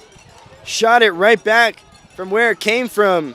Drove in 2. Colin Bruning trying to extend the game, or extend the inning. First pitch, line to third, caught by Sessions, chest high catch. And that retires the side. Not before 3 runs come across in the inning on just 1 hit and 1 stranded, but all 3 of those runners who came across the score were walked to get on base. And the Shadowcats trail the Flying Bison 5-2 as we go to the 5th. You're listening to Sherman Shadowcats Baseball on the Jake Shockley State Farm Shadowcats Audio Network.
To the 5th inning we go, 5-2, the Flying Bison leading the Shadowcats. Diego Lizardo back out for another inning of work, throwing to John Lankenig. First pitch. It's a breaking ball, backdoored Lankenig, and the count is 0-1. Lizardo just mowing through Shadowcat hitters, has gone 4 innings of 0 earned run ball, the 2 runs in the first both unearned. 0-1, Lankenig swinging and missing at a breaking ball. Counts 0-2. Lizardo has 6 strikeouts and no walks, and he's only given up 1 hit since the first inning. That was John Lankenig, who's at the plate, and the 0-2 to him. Just missed high with a breaking ball. Tried freezing him with the off-speed pitch at the top part of the zone, but couldn't drop it in, so the count's 1-2. And the 1-2 pitch. Got him swinging. Lankenig way out in front of a breaking ball. Strikeout number 7 for Lizardo. And there's 1 gone in the top of the 5th. No one aboard, and 5-2, Flying Bison on top.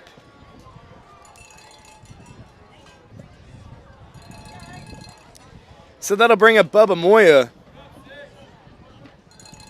Grounded out to second his last time up, the lefty rolling over, and the first pitch to him. Strike catches the outer half. Another, this time, front door breaking ball from Lizardo. So the count's 0-1. And again, Lizardo just commanding the zone really well right now for the Flying Bison. 0-1. That one misses low. Check swing. Moya did not go around, says Matt Loudermilk, the third base umpire.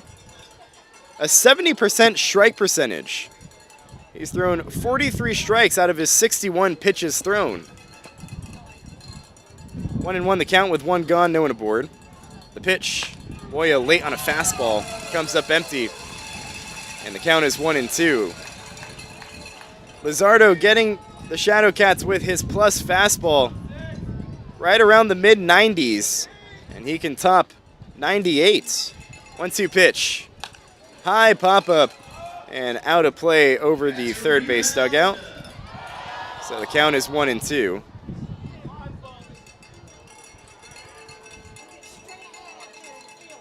Moya trying to make an impact, playing in just his fourth game for the Shadowcats. 1-2 the count. And the pitch. Got him swinging again. 8 strikeouts for Lizardo. 2 straight to start the fifth. And there's 2 gone. No one aboard. 5-2. Abilene on top in the top half of the fifth. Lineup flips back to the top to Ricky Riccio. Shadowcats just struggling against the right-hander today and struggling all series in this 2-game set in Abilene. Had just 2 hits yesterday. First pitch, Riccio takes a breaking ball at the bottom of the zone. Counts 0-1. And you take away the first inning where the Shadowcats had 3 of their 4 hits. Just 3 hits for the Shadowcats in their past 2 games. 0-1. Fouled straight back, and the count is 0-2. So Ricky Riccio trying to start a rally for the Shadowcats with 2 gone. Facing an 0-2 count, Lizardo trying to strike out the side in the fifth. The pitch missed away. That breaking ball working really sharp for him. A curveball that will be in the high to low 80s and a slider low to mid 80s that snaps away from the right-hander Riccio. Lizardo set, comes home with a 1-2. Slap down the right field line, foul. Riccio just hitting that one to live to see another day. A fastball that was probably above the zone. So the count 1-2 to Riccio.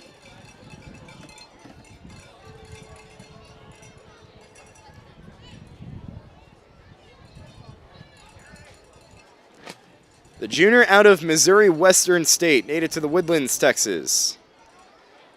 Just 1 of 10 to start a Shadowcat career. 1-2. Got him swinging on a breaking ball in the dirt, forcing the catcher Sundgren to put him out at first. And they do so. And it's a 1-2-3 top of the fifth by Lizardo, who strikes out the side and has 9 strikeouts on the day. We go to the bottom of the fifth. 5-2 Flying Bison on top of the Shadowcats. You're listening to Sherman Shadowcats Baseball on the Jake Shockley State Farm Shadowcats Audio Network.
the bottom of the 5th inning, Shadowcats trailing the Flying Bison 5-2.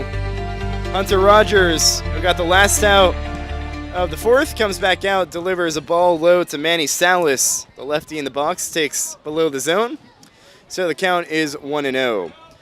Rogers got the final out of the 4th, but did give up a 2 RBI single. All those runs credited to Tanner Crispin. The 1-0 pitch misses low and the count's 2-0. So Crispin's final line ends going 3 2/3, allowing 5 runs on 4 hits. The 2-0, Rogers misses away. So the count's 3-0. Crispin also walked 5 guys, and all 5 of those walks ended up coming around to score. Barry Manuel likes to say that 80% of walks end up coming around to score. How about 100% for the Shadowcats today? 3-0 pitch to Salas at the top of the zone, counts 3-1. So the Shadowcats turn to Hunter Rogers, who has struggled in his early Shadowcat career, commanding the zone. In an inning and 2/3, walked 4 guys, allowing 3 runs to come across in his first game against the Flying Bison as the 3-1 fouled straight back. He last pitched on Tuesday against Abilene, now getting the relief outing in Abilene. Goes from 3-0 to 3-2. Manny Salas looking for his first hit as a Flying Bison. The payoff pitch. Rogers misses away. Well, the story of this game, as the Shadowcats have walked 6 now with a walk to Salas, his 2nd of the day, compared to just 0 for Lizardo and the Flying Bison. And again, all 5 runs that have come across to score for the Flying Bison today, all 5 of them reach base via the walk, and it's the 3rd straight inning that the Shadowcats have given up a leadoff walk. Salas on first. Sundgren at the plate, first pitch to the righty, misses high. So Cannon Sundgren trying to drive home another run as an RBI in today's game, although officially 0 for 2, reached on an error in the first. Want to know the count and the pitch. Miss low and away, bounce low and away, gets away from the catcher Boyles. It allows Salas to move up to second base on the wild pitch. Rogers can't command the zone. Now Barry Manuel going to come talk to his big, tall right-hander sitting at 6'7", 215, but can't command the zone with that big frame. And the difference shows in the numbers. Lizardo has been 72% in the zone, 71 pitches, 51 strikes. The Shadowcats have thrown 93 pitches and just 50 strikes. That's about 54% in the zone. So they're still above 50%, but still too many walks being offered up. Again, 6 on the game. 5 for Crispin, 1 to Rogers, who's making matters worse as he throws a wild pitch that allows Salas to get to second base. So runner in scoring position for Sundgren as Abilene trying to extend their 3-run lead with no one gone in the bottom of the 5th. Mound visit concludes. Manager Barry Manuel back to the third base dugout. Rogers comes set, comes home. Misses up and in with a fastball. So the count runs to 3-0. Barry Manuel, the manager, and doubles as the pitching coach for the Shadowcats as well, thought Rogers in his first outing was just trying to guide the ball to the plate. 3-0 misses well outside, gets away from the catcher Boyles.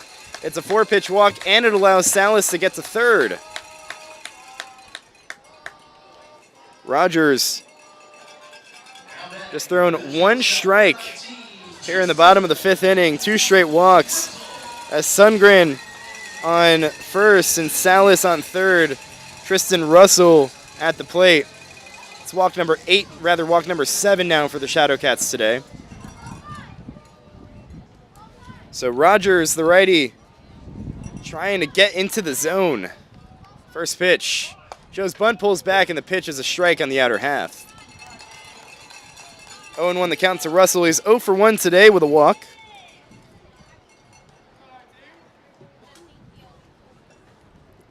Rogers dangles his right arm, comes set at the chest, comes home. Shown bunt once again, pitch misses up and away, 0-1 the count. Rather, 1-1 the count. Sundgren on first, and Salas on third.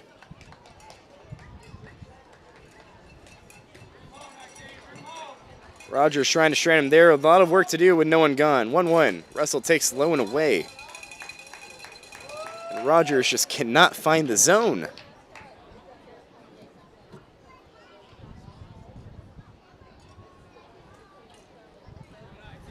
Two and 1 the count. Lefty in the box out of Texas Southern.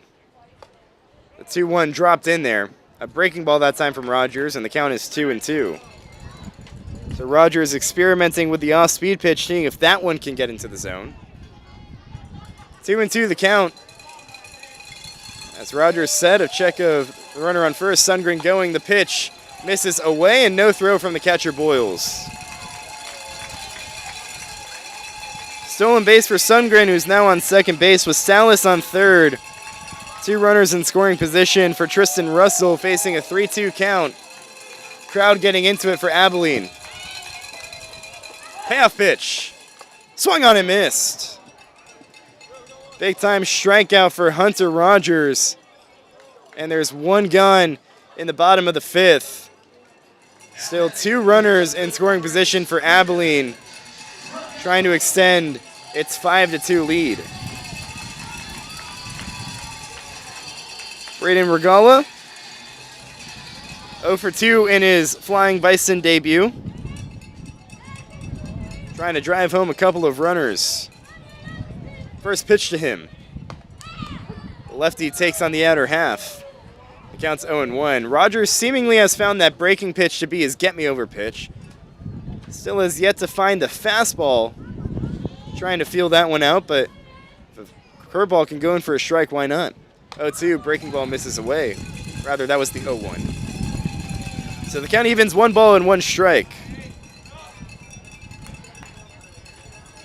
Sundgren on second, Salas on third, Regala at the plate. The 1-1 pitch. Chopped towards short, Ben Cosme gets it on a high hop. Fields throws across the diamond, a bit high. Got him at first, in time to get Regala.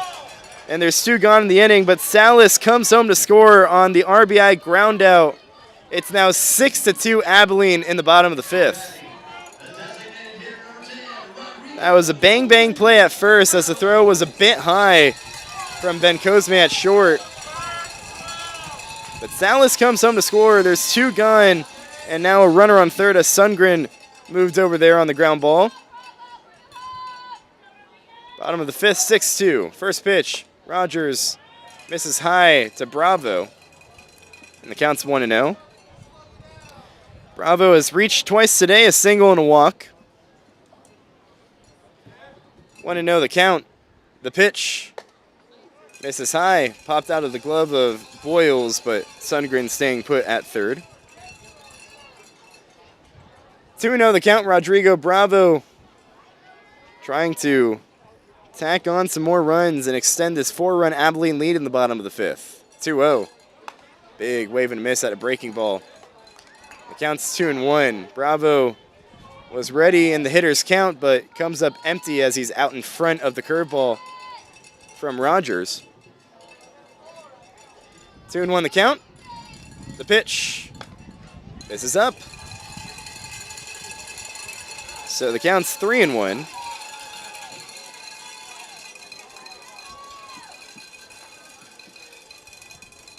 Already 7 walks in the game for the Shadowcats. 3-1 pitch. Low and away. Good stop by Boyles to make sure Sundgren stays put at third. But it's another 5-pitch walk offered by Rogers. Walk number 8. And Abilene has runners on the corners now with 2 gone, trying to extend their 6-2 lead in the bottom of the 5th. Tom Chesel at the plate struck out. His last time up, he's 0 for 2.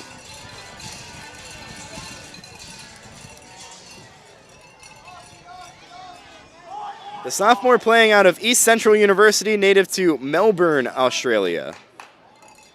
First pitch to the right-hander. Misses low and away with a breaking ball, 1-0 the count. So the Aussie trying to drive home some runs for the Flying Bison. Has 3 on the year in 3 games. 1-0 the pitch. This one chopped on the ground towards third. Sessions comes over, fields it, throws the first in time. And that retires the side. But Abilene adds on one more. They get a run and on no hits.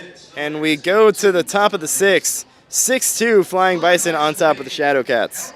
You're listening to Sherman Shadowcats Baseball on the Jake Shockley State Farm Shadowcats Audio Network. Fifth inning was brought to you by Grayson College. Find your student success today at Grayson College.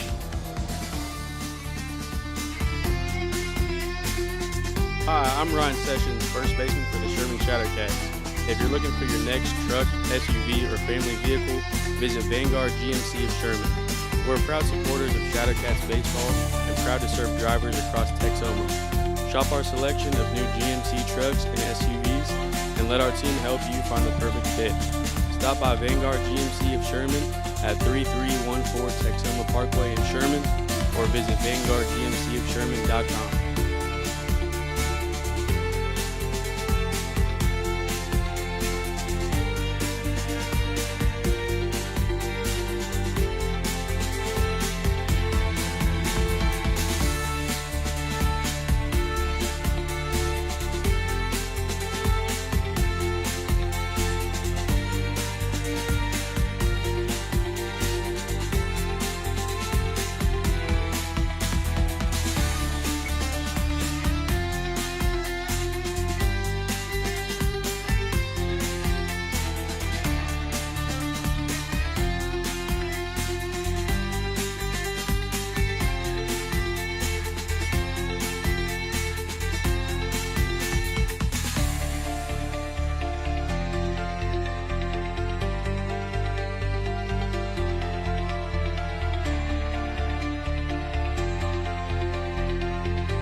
To the sixth we go.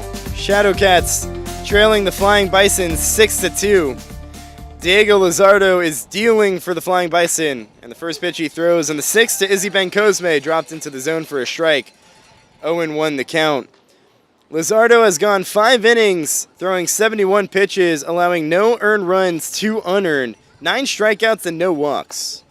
0-1 to Bencosme, dropped into the zone with a breaking ball, and the count is 0-2.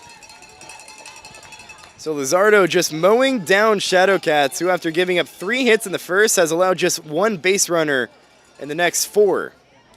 The 0-2 misses high to Bencosme. So the count's 1-2.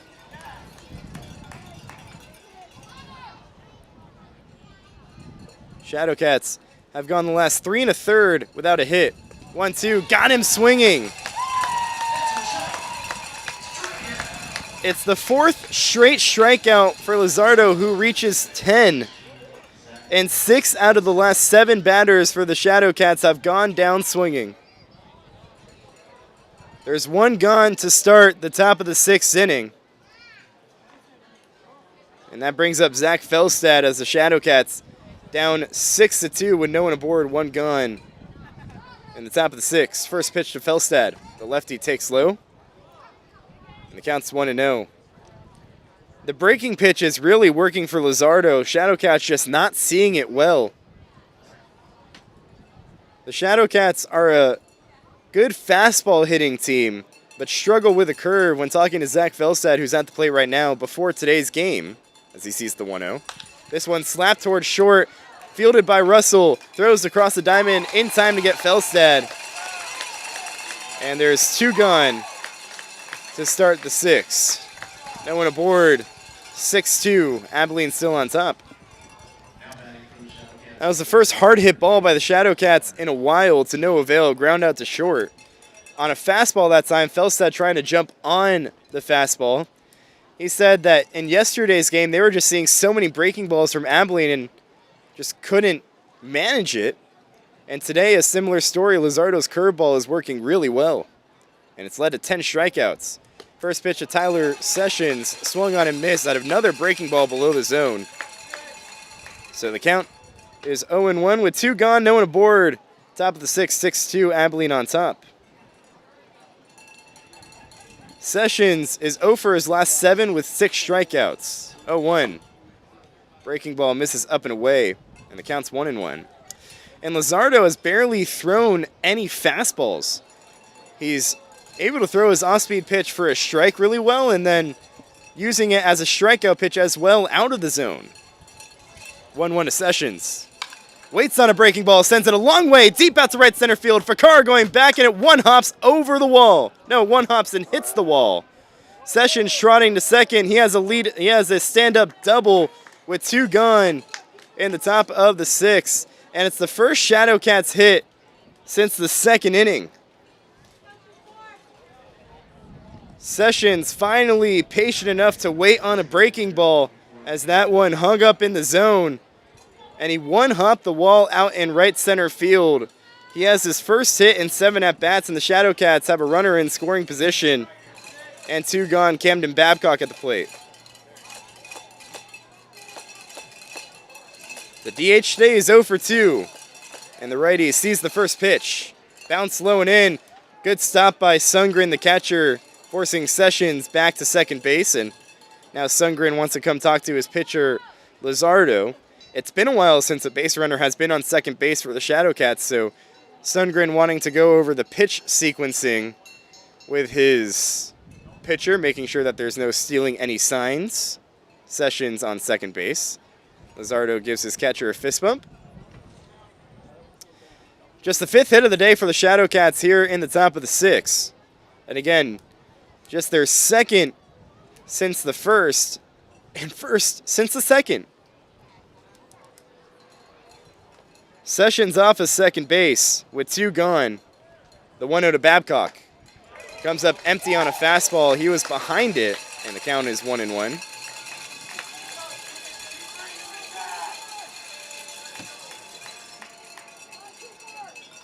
Lizardo just threw pitch number 82 to Babcock. Comes set and deals home the 1-1. Breaking ball hit on the ground to the left side. Backhanded by Russell on a dive. Gets up, throws to first in time. What a play by Tristan Russell at short, who had a feet first slide to backhand the ball. Popped up in a strong throw to first in time to get Babcock, and that retires the side. The Shadowcats get a runner to second on a hit, but strand him there. We go to the bottom of the 6th. 6-2, Abilene on top. You're listening to Sherman Shadowcats Baseball on the Jake Shockley State Farm Shadowcats Audio Network.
Bottom of the 6th, Shadowcats trailing the Flying Bison 6-2.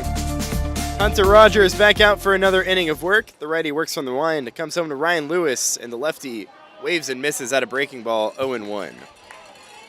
The sixth inning is brought to you by Courtyard Marriott Sherman, where the players stay.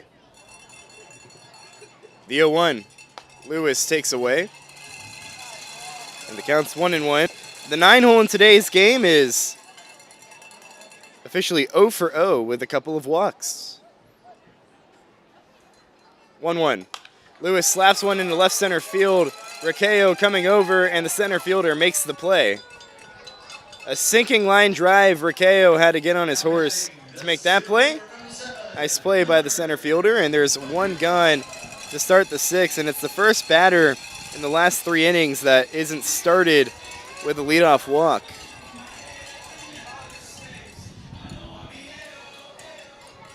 Lineup flips back to the top to Connor Ficara. The lefty awaits the righty's pitch. Here it comes. This is up and away. Rogers seemingly has settled in a little bit. Walked 3 in the bottom of the 5th, but only allowed 1 run to come across. 1-0, bounced low. A breaking ball that time as the count runs to 2-0. And Rogers, in that 5th inning, after struggling to find the zone, walked the first 2 guys of the 5th. Found his breaking pitch as sort of a get-me-over pitch, so he's trying to use that to throw strikes. Behind the count 2-0 and the pitch. Delivers that breaking ball on the outer half, and the count's 2-1. The lefty Ficara leaving that one away. A tall, lengthy frame. The righty stands at 6'7", comes home with a 2-1. This is up and away, and the count's 3-1. But above all else for Rogers, even if he settled into the game after starting the 5th with a couple straight walks, still a lot of 3-ball counts. Behind 3-1 here, and the pitch to Ficara. Hit on the right side, past the dive of Felstad and into right field, a base hit. Second single and as many at-bats for Ficara. He's on first with 1 gone, trying to extend the 6-2 lead for the Flying Bison in the bottom of the 6th.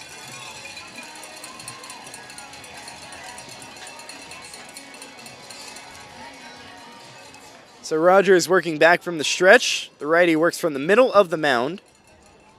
Right in the middle of the rubber. Ficara, decent lead at first, not going. First pitch, fouled straight back by Colin Bruning.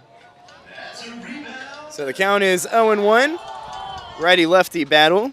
Bruning, the switch hitter, going from the left side with the righty Rogers on the bump. He's 1 for 3 today, a single, ground out, and a lined out. 0-1. Runner going, and the pitch slapped down the third base line, foul. Just foul to the left of the third base bag. So the count is 0-2, forcing Ficara back to first base as he was trying to steal on that last pitch. 0-2 the count. Rogers, for the first time today, has an 0-2 count. With Ficara leading off first, the pitch misses up and away. 1-2 the count to Colin Bruning. In his second game with the Flying Bison, the sophomore playing close to home at McMurray University. Sees a 1-2 pitch. Ficara going, pitch misses away, throw to second, high to Ben Cosme, and Ficara swipes second base. The shortstop Ben Cosme had a leap to make the grab. It would have been a bang-bang play anyways if the throw was on the money. Ficara steals second. He's in scoring position with 1 gone. Trying to extend the 6-2 lead for Abilene. Here in the bottom of the 6th. Rogers comes home with a 2-2. Slap to the third base side. Sessions fields it, throws to first. High, and Carnes can't get the tag down.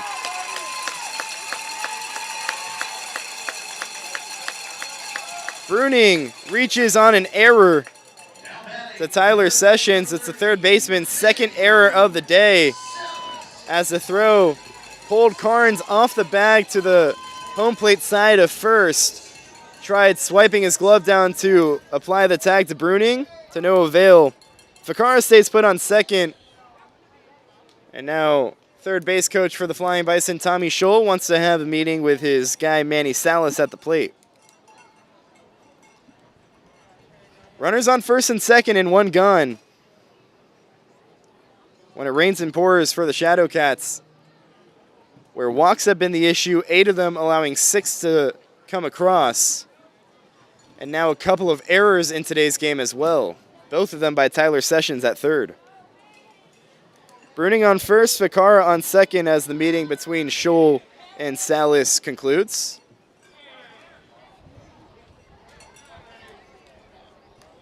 First pitch. Salas takes Lone away. Rogers tried with a breaking ball, counts 1-0. And I wonder if he told Salas, Tommy Scholl, the third base coach, sit on the breaking ball. Again, that's been the get me over pitch for Rogers, trying to get ahead of batters. 1-0. Tapped foul, and the count is 1-1 towards the Sherman on deck circle rather. 1-1 the count with 1 gone, 2 aboard for the Flying Bison. Bruning on first, Ficara on second. Abilene leads 6-2 in the bottom of the 6th.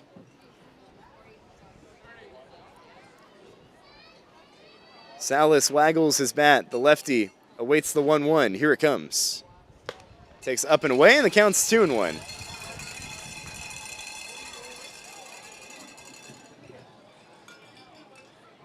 Rogers struggling with command. The righty has 3 walks coming out of the bullpen. And behind in the count, 2-1 to Manny Salas. The pitch. Bounce low and in. Good stop by Boyles to stop that one. Making sure Ficara doesn't move off a second and Bruning off a first. 3-1 the count. Hitters count to Salas. Rogers trying to find the zone. The 3-1 pitch. Misses away. It's a 5-pitch walk offered to Salas, and the bases are juiced of Flying Bison in the 6th. Salas on first, Bruning on second, Ficara on third. It's going to draw a mound visit from Shadowcats manager Barry Manuel as the entire infield comes in. This one not all Rogers' fault, as Tyler Sessions committed the error that allowed Bruning to reach a batter ago, as Barry Manuel takes the ball from his relief pitcher, and we're going to get a new Shadowcat pitcher on the way. We'll let you know who it is when we come back. Shadowcats trailing to the Flying Bison 6-2. You're listening to Sherman Shadowcats Baseball on the Jake Shockley State Farm Shadowcats Audio Network. New pitcher here in the bottom of the 6th.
Still in the bottom of the 6th inning, Flying Bison on top 6-2, trying to extend their lead. They have the bases loaded and just one gun.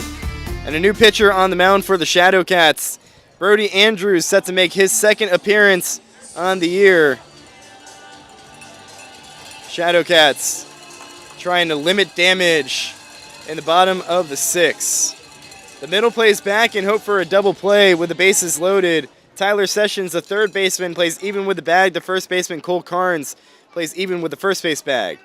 First pitch into Cannon Sundgren misses up and away, and the count's 1-0.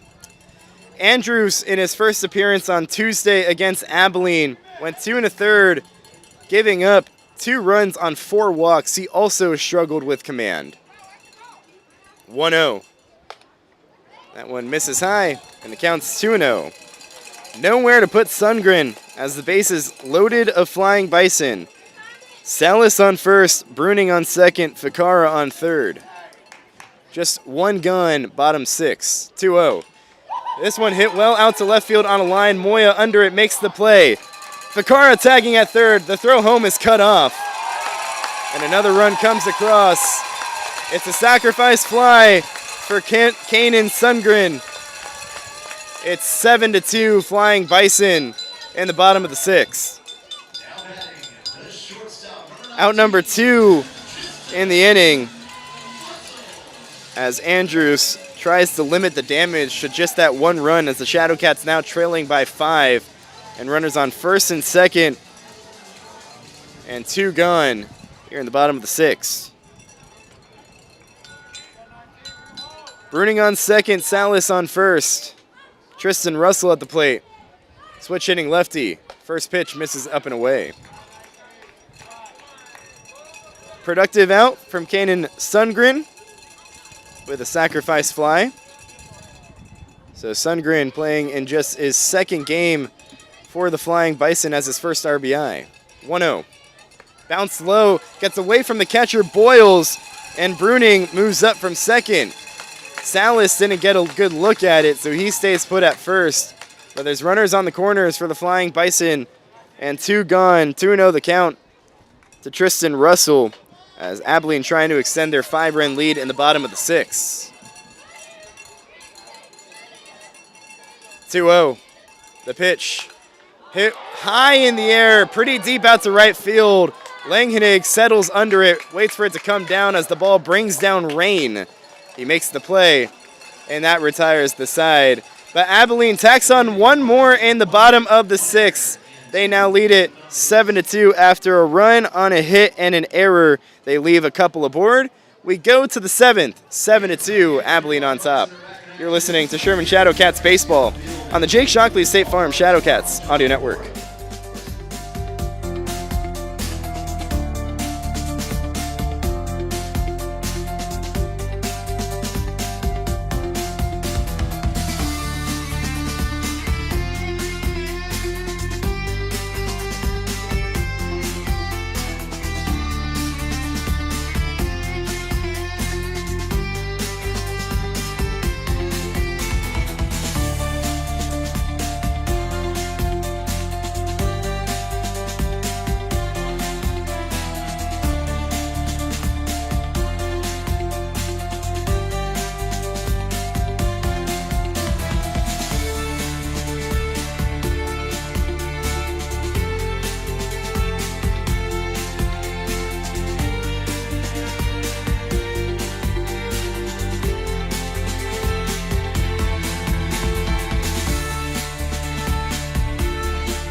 To the 7th we go, Shadowcats trailing the Flying Bison 7-2. At the top of the 7th, it's a new pitcher coming on for the Flying Bison. Ian White, the redshirt sophomore out of Indiana University, getting his second appearance on the year for the Flying Bison, as the Shadowcats trying to scratch across another run. They haven't scored since the first inning. Charlie Boyles, first guy up, and the first pitch is a fastball. And the count is 0-1 after Boyles swings through it. Boyles today 0 for 2 with a couple of strikeouts. Ian White making his second appearance through 2 innings last Sunday against Acadiana. 0-1. Big hack and a miss again, and the count's 0-2. In those 2 innings, gave up a couple of runs on 2 hits and 5 walks, so White struggles with command a little bit. But ahead of the count, 0-2 to Boyles. The pitch pops foul. So the count remains 0-2. White this past year at Indiana only made 3 appearances in 2 1/3 innings of work. Gave up 4 hits, one of them being a home run and 4 earned runs. 0-2 the count to Boyles. White a breath, works from the line, comes home. Fouled straight back. We'll do it again at 0-2. White just finished up his redshirt sophomore year at Indiana. He was redshirted his freshman year at East Carolina, where he started his college career. And then in his redshirt freshman year, made 16 appearances, 10 innings for East Carolina. Hit the transfer portal, found IU, and now back in the transfer portal. 0-2, runs inside and hits Boyles. That one got him hard, square on the back.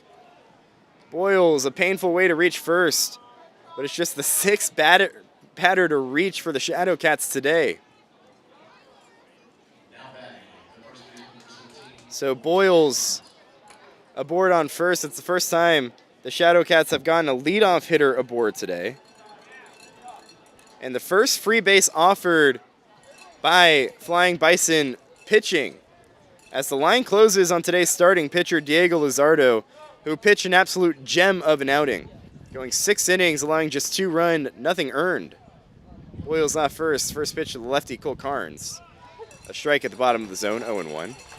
The final line for Lizardo, 6 innings, no earned runs, just 2 runs on 5 hits, no walks, 10 strikeouts for him. He threw 83 pitches, 59 strikes. That's a 71% strike percentage. His day is done. Gives way to Ian White. 0-1. Breaking ball misses away, and the count is 1-1. So Lizardo went 6 innings without allowing the free base. Ian White comes in, faces 1 batter, and hits Charlie Boyles. So the Shadowcats trying to scratch across some runs, down 5 in the top of the 7th. 1-1. Carnes takes low. So the count's 2-1. Boyles on first with no one gone. Again, a guy to exploit. Ian White has not pitched much this year. A second-half guy for the Flying Bison. And didn't pitch a lot at Indiana, just 2 1/3. 2-1. Carnes pulls one fouled on the first base line. So the count evens at 2-2. And the lack of experience maybe showing for White, who in just 2+ innings has now given up 6 free bases. 5 walks entering today, and then a hit by pitch to start today. 2 balls and 2 strikes the count. White comes set at the belt. The righty, a breath, comes in with a 2-2.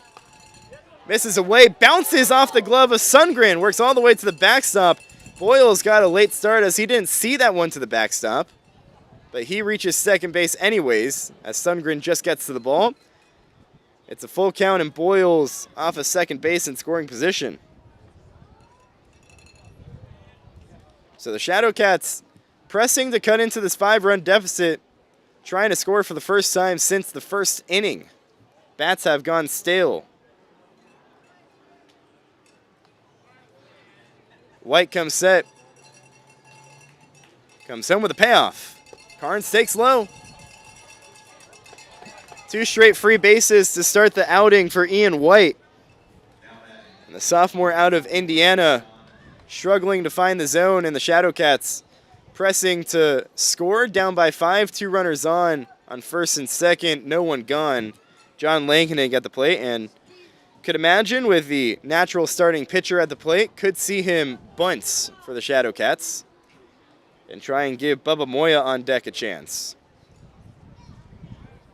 Shadowcats in the second half, not too afraid to come back. They have the 4-run comeback walk-off win against Abilene in Wednesday's game.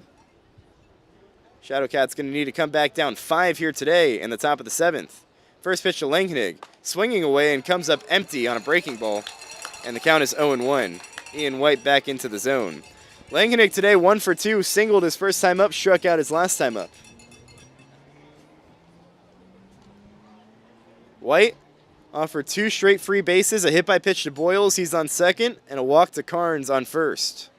No one gone. And an 0-1 coming to Lankenig. Here it is. Cut on and missed again. Lankenig still out in front of the breaking ball, and the breaking ball has been causing some fuss for the Shadowcat hitters today. Just can't time it up, and the count's 0-2. Shadowcats have just 4 base runners since the first. 2 of them coming in this inning. 0-2 the count to Lankenig. Trying to have a productive at-bat. 0-2 misses away.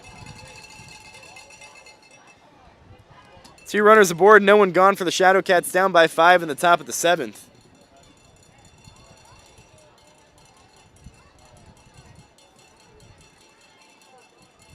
White trying to work out of self-induced trouble. 1-2 the count. The righty kicks and deals. Called strike 3. Rung up Lankenig, got a breaking ball at the bottom of the zone. He goes down looking, and there's 1 gone in the top of the 7th. White has his first strikeout, and it's the 11th Shadowcat strikeout of the day.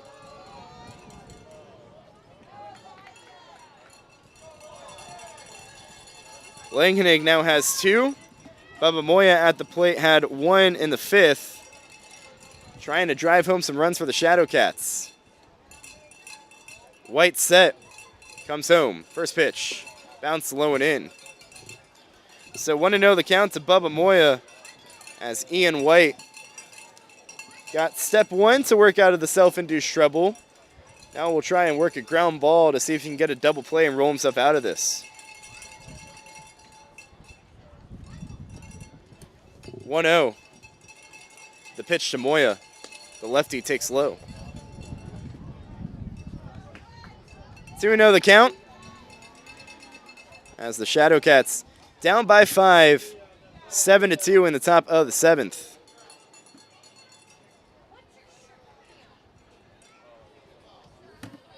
White comes set ahead of the 2-0. Here it is. Runs inside. Moya gets out of the way of it as the pitch runs all the way to the backstop, and both runners advance to second and third. Boyles to third. Carnes to second, and 2 runners in scoring position as the Shadowcats threatening to cut into this 5-run deficit. Infield plays back for Abilene as White now working from the wind with a runner on third. 3-0 the count, and the pitch to Moya. That one's a strike at the bottom of the zone, and the count is 3-1. Moya, a slow start to his Shadowcat career in 3 games. Has 12 at-bats, he's 2 for 12. Now 2 for 14 after an 0 for 2 start today. 3-1. Chopper to the first baseman, foul, down the first base line.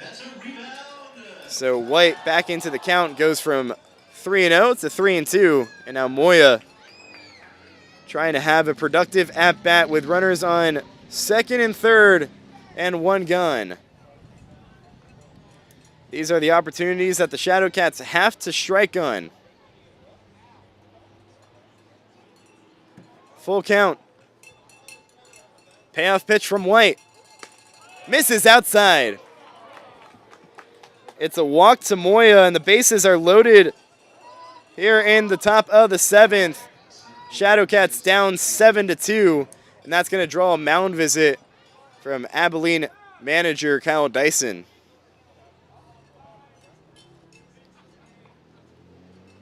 Some action in the Abilene bullpen, but doesn't seem ready to come into this game just yet. Kyle Dyson going to try and calm down his pitcher, who has given up 3 free bases to allow the bases loaded. Moya walked, he's on first. So did Carnes on second. Boyle started this inning with a hit by pitch. He did it to the bottom third of the Shadowcats lineup, and now it flips back to the top. Ricky Riccio at the plate. He's 0 for 3. As the entire infield on the mound for Abilene, Kyle Dyson departs the mound, slowly walks back to the first base dugout. 1 gone, bases loaded of Shadowcats. Moya on first, Carnes on second, Boyles on third. Shadowcats down 7-2 in the top of the 7th, but a golden opportunity to strike and start a comeback. First pitch to Riccio. Breaking ball, backdoored him in the zone, and the count is 0-1. Ricky Riccio had the walk-off hit by pitch in his first game with the Shadowcats, the junior out of Missouri Western. 0-1, hit in the air to left center field pretty deep. Fakar going back in front of the track makes the play. Boyles tagging at third as the throw goes into third base. Boyles comes home to score, and the Shadowcats get a run. It's now a 7-3 ball game in the top of the 7th. Everyone else stays put on the sacrifice fly. Carnes still at second. Moya still on first. It's an RBI for Riccio, his second as a Shadowcat. But now 2 gone. Izzy Bencosme at the plate with 2 aboard. White comes home, and the righty delivers a strike to the right-handed batter. 0-1 the count. So Ian White allowed 3 guys to reach via the hit by pitch and 2 walks. The hit by pitch has come home to score. The 2 walks still out there, and Izzy Bencosme trying to drive him in. 0-1. Big cut and a miss, and the count is 0-2. Bencosme 1 for 3 today, a single and a couple of strikeouts. In danger of making it 3 Ks. 0-2 to today's shortstop. White comes home with a pitch. Line to the left side, into left field, a base hit. Carnes rounding third as the stop sign from Barry Manuel is put up. Carnes goes station to station. So does Moya. But it's a single for Izzy Bencosme, and the Shadowcats have the bases loaded once again in the bottom of the 7th. Rather, the top of the 7th, down 7-3. Bencosme now 2 for 4 today. He's on first. Moya on second. Carnes at third. Zach Felstad at the plate, representing the tying run. Ian White trying to strand the bases loaded with 2 gone. First pitch of the lefty Felstad. Misses away. 1-0 the count. Felstad today 1 for 3, singled in the first. Since then, a flyout and a ground out. Said he's trying to attack the fastball. On a 1-0 count, the pitch from White. Fastball runs inside. So the count's 2-0. Nowhere to put Felstad. Bases juice of Shadowcats in the top of the 7th. 2 gone. Shadowcats down 7-3. The 2-0. Felstad fouls one back, and the count is 2-1. Well, he got a pitch to do so, but fouls it off, and the count's 2-1. Bencosme on first, Moya on second, Carnes on third. 2-1 the count to Felstad. The pitch, big wave and a miss, and the count's 2-2.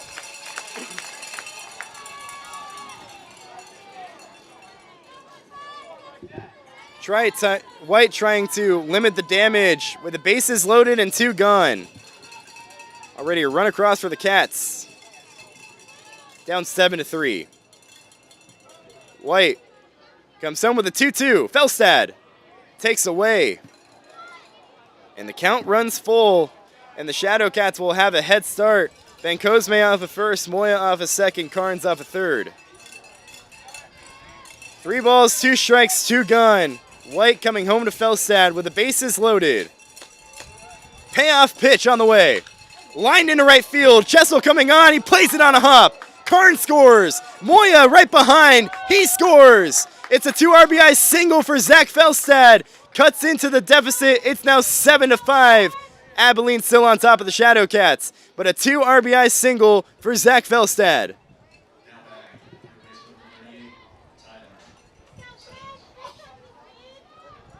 Ben Cosme able to get to third on the single, and that's going to be the end of the line for Ian White as he can't make it out of the 7th. He gets 2 outs but allows 3 runs. Abilene still leads, but it's a much more sweaty ball game. 7-5, Flying Bison on top still here in the top of the 7th. Keep it here, Shadowcats trying to tie or take the lead, facing off against a new pitcher for the Flying Bison with 2 gone and 2 aboard for the Cats, trailing 7-5. You're listening to Sherman Shadowcats Baseball on the Jake Shonkley State Farm Shadowcats Audio Network.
Big moment for the Shadowcats, trailing by 2 in the top of the 7th, already 3 across in the inning, and have runners on the corners.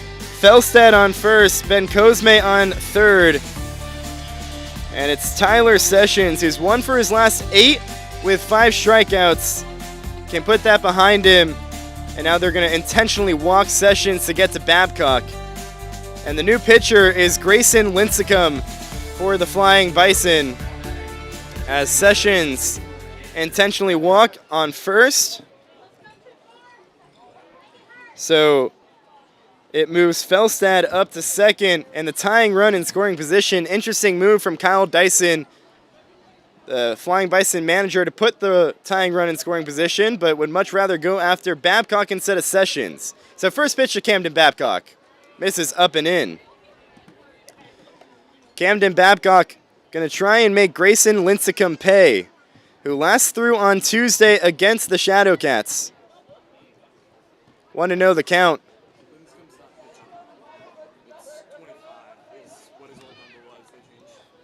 And the 1-0 pitch at the bottom of the zone. So the count's 1-1.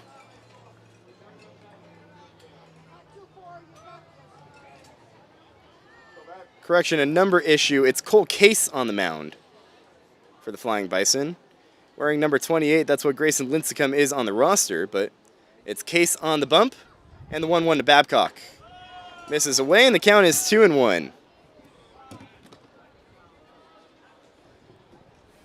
So a golden opportunity for Babcock to make the Flying Bison pay, electing to go after him instead of Tyler Sessions, and the bases full of Shadowcats. Babcock hitting .237 in 15 games. The 2-1. Runs inside, almost hits Babcock, and he got out of the way of it. It would have been an RBI. Instead, it's a 3-1 count.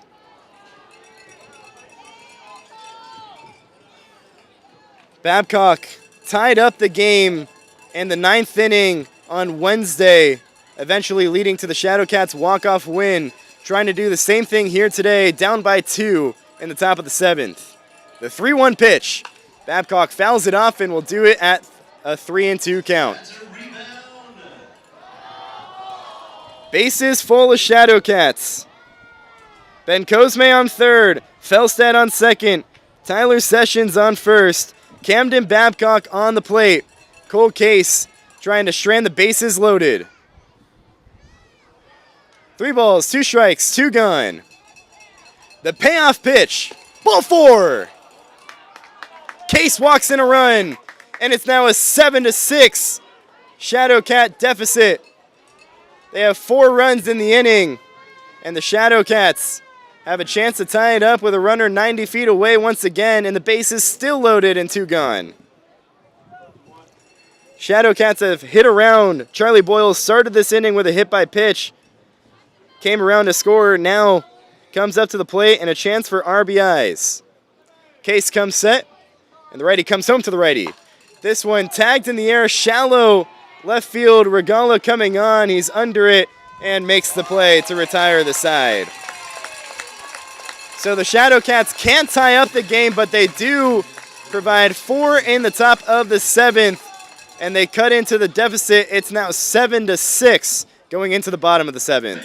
Stretch time here from Crutcher Scott Field, and the Shadowcats trailing by 1 after getting 4 runs on 2 hits and 5 free bases in the top of the 7th. Go to the bottom half, 7-6, Abilene on top. You're listening to Sherman Shadowcats Baseball on the Jake Shockley State Farm Shadowcats Audio Network.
Bottom of the 7th, Shadowcats now trailing the Flying Bison just 7-6 after putting across 4 in the top half. Now Brody Andrews tries to leave it at just a 1-run deficit. First pitch to Braden Regala at the bottom of the zone with a breaking ball. 0-1 the count. Andrews came in, got the last 2 outs of the 6th inning. Comes home with the 0-1 to Regala. Lined on into left field, a base hit. Just past the reach of Ben Cosme as it was a soft line drive. And the leadoff man aboard for the Flying Bison to start the 7th. Shadowcats trying to keep it at just a 1-run deficit. Pinch hitter for the Flying Bison, the big lefty Cole Leach. Gonna pinch hit for Rodrigo Bravo. The DH today gets pinch hit for. And the lefty Cole Leach coming on to face against the righty Brody Andrews. Abilene trying to extend its 7-6 lead in the bottom of the 7th. Regala on first. First pitch to Leach misses away.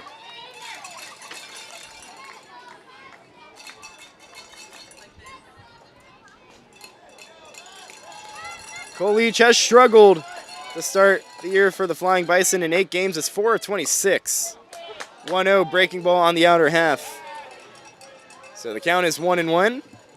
The freshman out of Oklahoma, native to Fort Gibson, Oklahoma. First pitch, Regala going from first. The pitch is a strike, throw to second. Not in time. Regala steals second base. He gets into scoring position. And now a chance for RBI number 4 on the year for Cole Leach. And a 1-2 count. Andrews trying to strand Regala on second with no one gone. Shadowcats trail by 1 in the bottom of the 7th. 1-2 pitch. Got him swinging. Leach waves and misses at a breaking ball in the dirt. Big first strikeout for Andrews. And there's 1 gone in the bottom of the 7th with a runner on second. Flying Bison leads 7-6. Tom Chessel at the plate. Charlie Boyle is going to come talk to his pitcher, Andrews. Chessel today 0 for 3. As Leach is unsuccessful on his pitch hit attempt. Getting some Aussie, Aussie, Aussie, oi, oi, oi. Native to Melbourne, Australia. Chessel sees the first pitch. Misses away from Andrews. Regala on second. As the Flying Bison trying to extend their 7-6 lead. After the Shadowcats got 4 in the top half. The 1-0. Chessel takes away and the count's 2-0.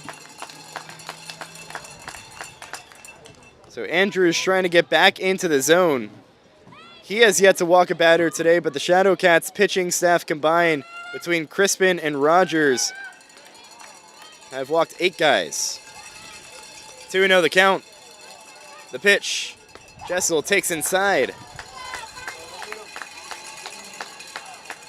So the count 3-0 to the sophomore out of East Central University. The righty trying to get aboard. Andrews needing to come back down in the count 3-0. The pitch misses high. 4-pitch walk offered to Tom Chessel, and there's runners on first and second with 1 gone, and the Flying Bison trying to extend their 7-6 lead in the bottom of the 7th.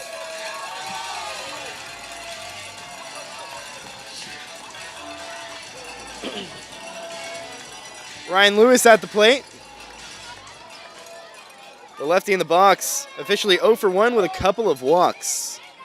Runners on first and second, corner plays in, middle plays back for the Shadowcats. And the first pitch.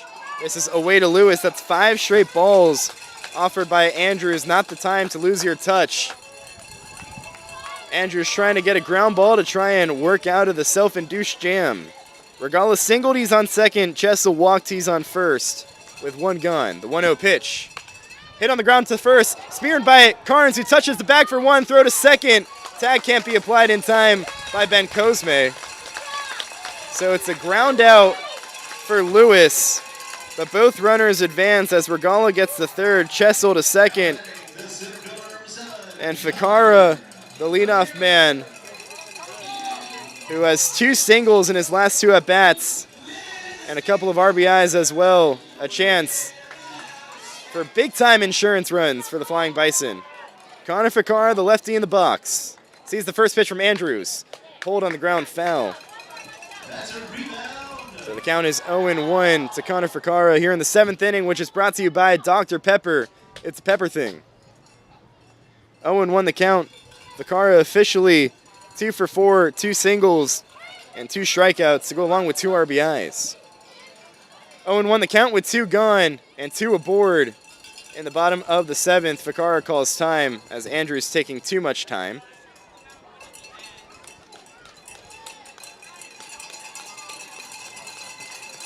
Chessel on second, Regala on third.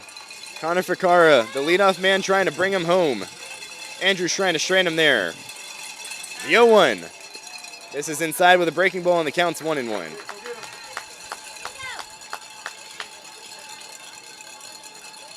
Brody Andrews, the junior out of southwestern Oklahoma State. Working to the left-hander. Connor Ficara, native to Katy, Texas. On a 1-1, the pitch. Fouled straight back, and the count is 1-2. And Andrews, 1 pitch away of working out of the jam and getting the Shadowcats back into the dugout to try and tie up this 1-run deficit here in the bottom of the 7th.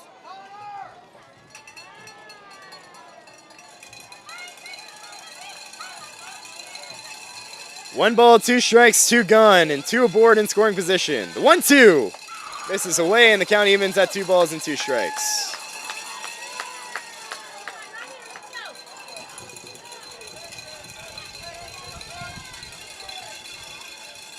Big pitch coming for Brody Andrews, who comes set, takes a breath. Delivers home the 2-2. Got him swinging! A fist pump from Brody Andrews as he exits the mound.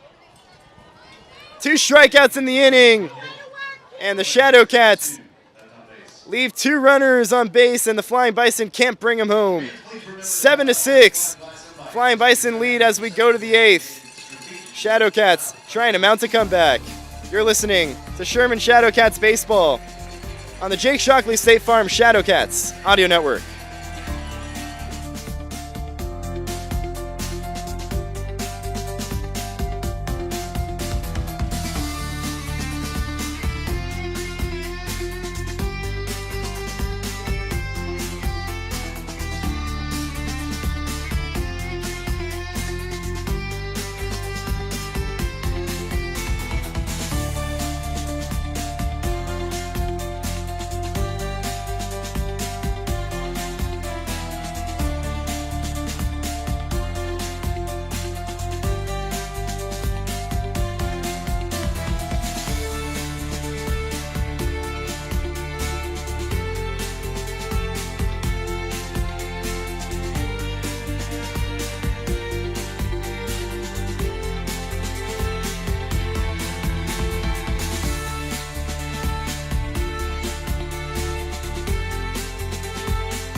To the 8th we go, Shadowcats trailing the Flying Bison 7-6. This 8th inning is brought to you by the Grand Slam Grill. Ballpark food done right. Get your tickets online now at ShermanShadowcats.com to come visit the Grand Slam Grill. Shadowcats put up 4 runs in the top of the 7th, and then Abilene puts up a goose egg in the bottom of the 7th. So the Shadowcats trailing 7-6 and have the bottom third due up. Carnes, Langnig, and Bubba Moya for the Cats, facing off against Logan Simmons, the new pitcher on the bump for the Flying Bison, making his 3rd appearance on the year. In 3 2/3 has given up 3 runs on 2 hits and 6 walks. Shadowcats trying to tie up this ball game down by 1 in the 8th. Simmons works from the wind, has his hands high, brings him down, comes home, first pitch. I'm going to strike on the outer half. And the count 0-1 to Carnes. Carnes today 0 for 2, a strikeout and a walk. And the 0-1 pitch. The lefty takes on the outer half. So the count's quickly 0-2. Simmons last appeared on Tuesday against Sherman, where he threw 1 2/3 of work, giving up 3 runs on 2 hits and 4 walks. 0-2 the count. And the pitch. Called strike 3. Carnes caught looking at a fastball at the bottom of the zone. He doesn't like the call, but walks back to the third base dugout. It's a strikeout to start the 8th. 1 gone and no one aboard. John Langnig comes up to the plate now. Shadowcats trailing 7-6 to the Flying Bison. Langnig today 1 for 3 with a couple of Ks. And the first pitch to today's right fielder. Breaking ball dropped into the zone. And the count 0-1. Must have a scouting report on Langnig, who has seen a lot of breaking balls today, and he's been out in front on most of them. 0-1. This time a fastball, and this time at the bottom of the zone. 5 pitches, 5 strikes from the Abilene reliever, Simmons. Ahead of the count 0-2 to John Langnig. The 0-2 pitch misses high, so there goes the immaculate inning. 1-2 the count to Langnig, in danger of striking out for the 3rd time today. Rather, 1-2 the count. And the pitch. Runs inside and misses low with a breaking ball. Langnig laying off. 2 balls and 2 strikes, 1 gone, no one aboard for the Shadowcats, trailing by 1 in the top of the 8th.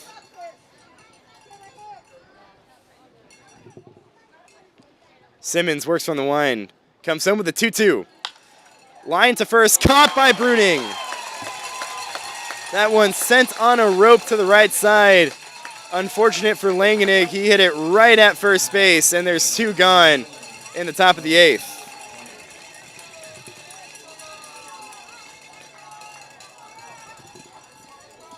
Shadowcats trying to tie up this ball game down by 1. 2 gone, no one aboard in the top of the 8th. Simmons trying to work a 1-2-3/8. Facing against the 9-hole Bubba Moya. First pitch. Moya takes on the inner half, and the count's 0-1. A fastball that time from Simmons, who has just commanded the zone, has come in, thrown 10 pitches and just 1 ball. The 0-1. On the inner half again, and the count's 0-2. The lefty taking on the inside corner, and Simmons in prime position to work a 1-2-3 top of the 8th. The 0-2 pitch.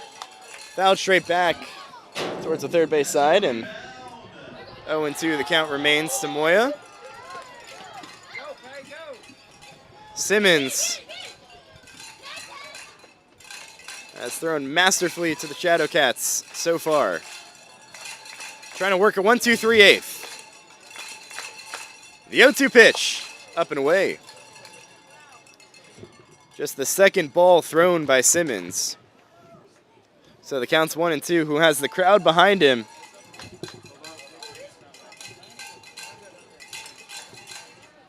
Moya out of Texas Southern University, trying to start something for the Cats. On a 1-2 pitch, Moya taps one foul and will do it again.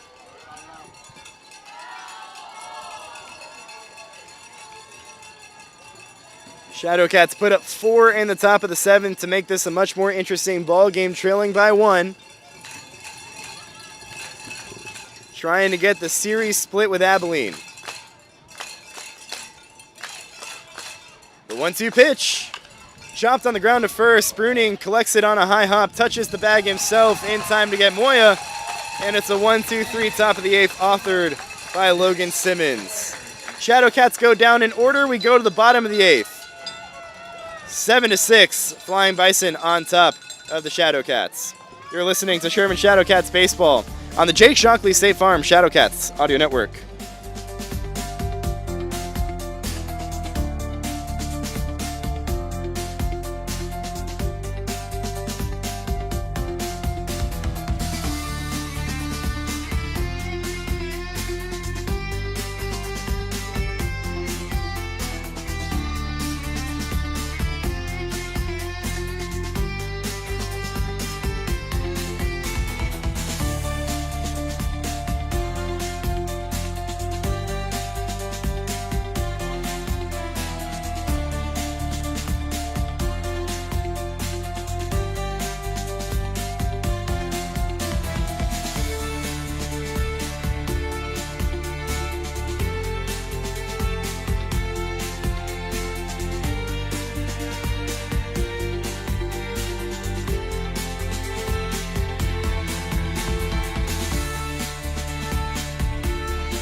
Bottom of the 8th, Shadowcats trailing the Flying Bison 7-6. Brody Andrews back out for another inning of work.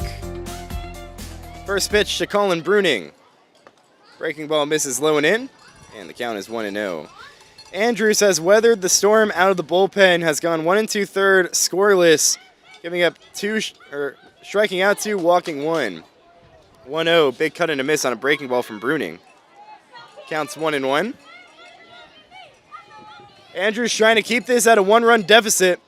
1-1 pitch. This one hit on the ground towards second base. Felstad fields it, throws to first in time to get Bruning. And first guy is out to start the bottom of the 8th inning. Good step 1 for Brody Andrews. That brings up Manny Salas. Has just 1 at bat today. Grounded out to first. Since then, walk. A sleeping giant hit 16 home runs with Texas State this year. Can strike at any point. First pitch to Andrews, from Andrews. And a wave and a miss at a breaking ball. That one below the zone. A half-hearted swing from Salas. And home plate umpire Chad Kretschmer says that he went around. 0-1 the count. The pitch. Breaking ball misses low and the count evens at 1-1. Andrews, right around 30 pitches, giving the Shadowcats some innings. 1-1. Breaking ball misses low and in. Counts 2-1. Salas has seen mostly breaking balls today. Big 3-hole, dangerous hitter. 2-1. Swung on a miss on another breaking ball. And the count's 2-2. All 4 pitches have been off speed coming from Andrews. He does not want Salas to hit his fastball. The 2-2 pitch. Breaking ball misses away. 5 straight breaking balls, and it's a full count to Salas. 1 gone, no one on board for the Flying Bison in the bottom of the 8th inning. The payoff pitch misses inside. So it's a walk offer to Manny Salas. His 4th walk on the day. And there's one gone, runner on first. Flying Bison trying to extend their 7-6 lead here in the bottom of the 8th.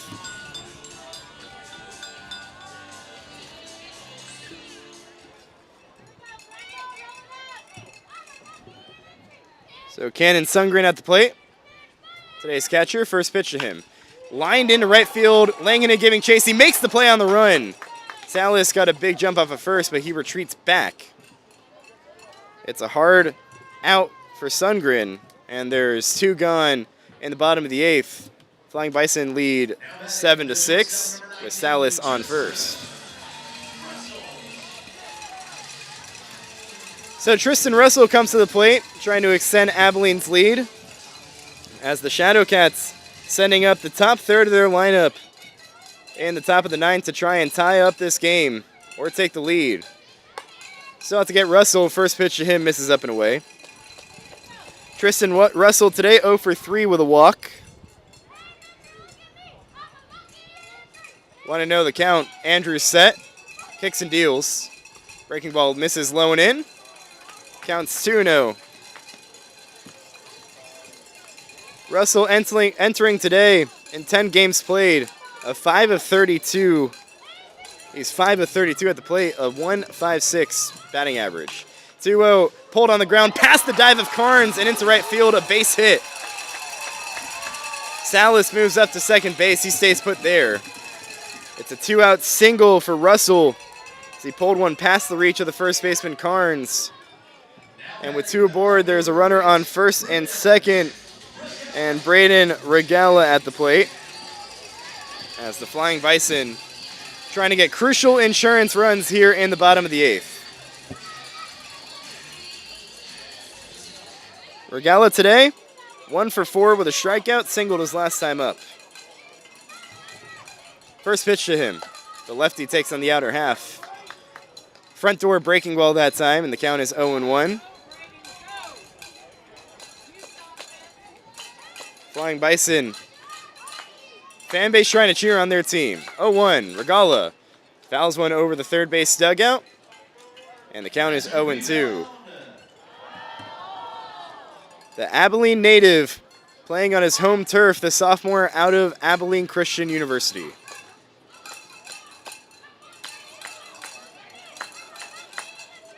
Facing an 0-2 count from Andrews, who's set and comes home. Chopped on the ground to second. Felstad comes in. Fields throws to first. In time to get. No! Carnes dropped the ball! Salas rounding third. The throw home, not in time. You've got to be kidding me. It was a chest-high throw to Carnes, the first baseman, and he flat out dropped it. It would have been the 3rd out of the inning. Instead, a run comes across. It's 8-6. Sherman trailing Abilene. Wow.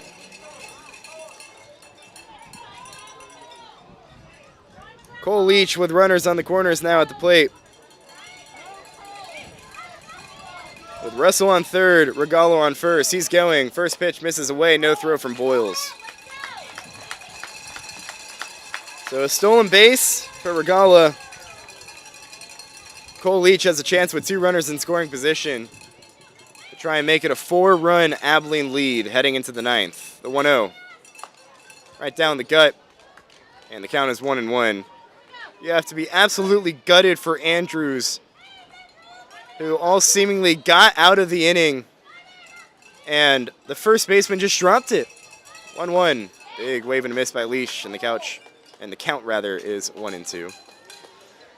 I don't know what happened. It just popped out of Carnes' glove. And I know Carnes not usually a first baseman, maybe getting used to the first base mitt, but he's a catcher.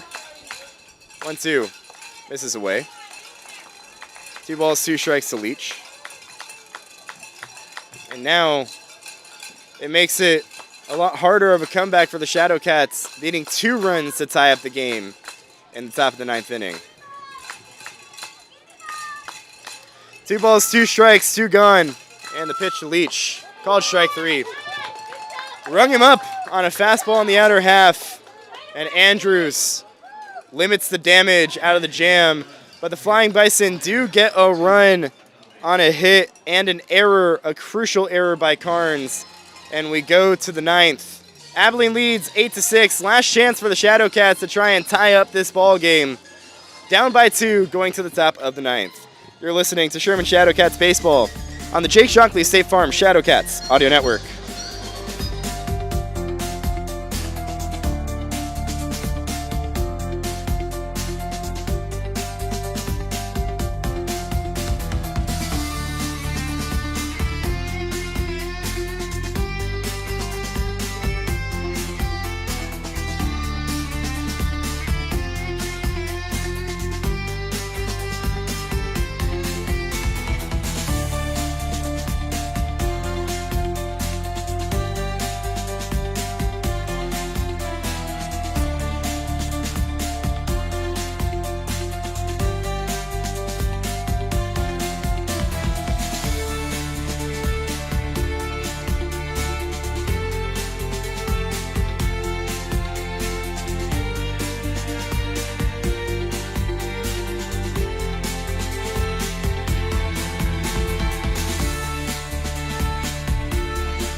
To the 9th we go. Shadowcats trailing the Flying Bison 8-6. Last hope for the Shadowcats in this 9th inning, which is brought to you by the Bank of Texas.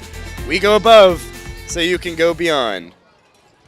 Logan Simmons worked a 1-2-3 top of the 8th. Now trying to do the same to get the save in the top of the 9th, facing the top third of the Shadowcats lineup. Ricky Riccio, first batter, shows bunt, pops it up down the third base line. It lands in fair territory, but then hops foul. Salas, the third baseman, picks it up in foul territory. So it's a foul ball. 0-1 the count to Riccio, trying to start something for the Shadowcats, who have scored 2 in the first, and then a long 5-inning break, and then 4 in the 7th. Couldn't get anything going in the 8th, so now they'll need 2 in the 9th to keep this game going. Logan Simmons, all he needed was just 14 pitches in the 8th inning. The 0-1 to Riccio. Line down the right field line, fading, and it lands fair down the right field line and kicks off the wall in the corner. Riccio slides into second base as the throw gets in from Chessel, and it's a leadoff double for the Shadowcats to start the top of the 9th.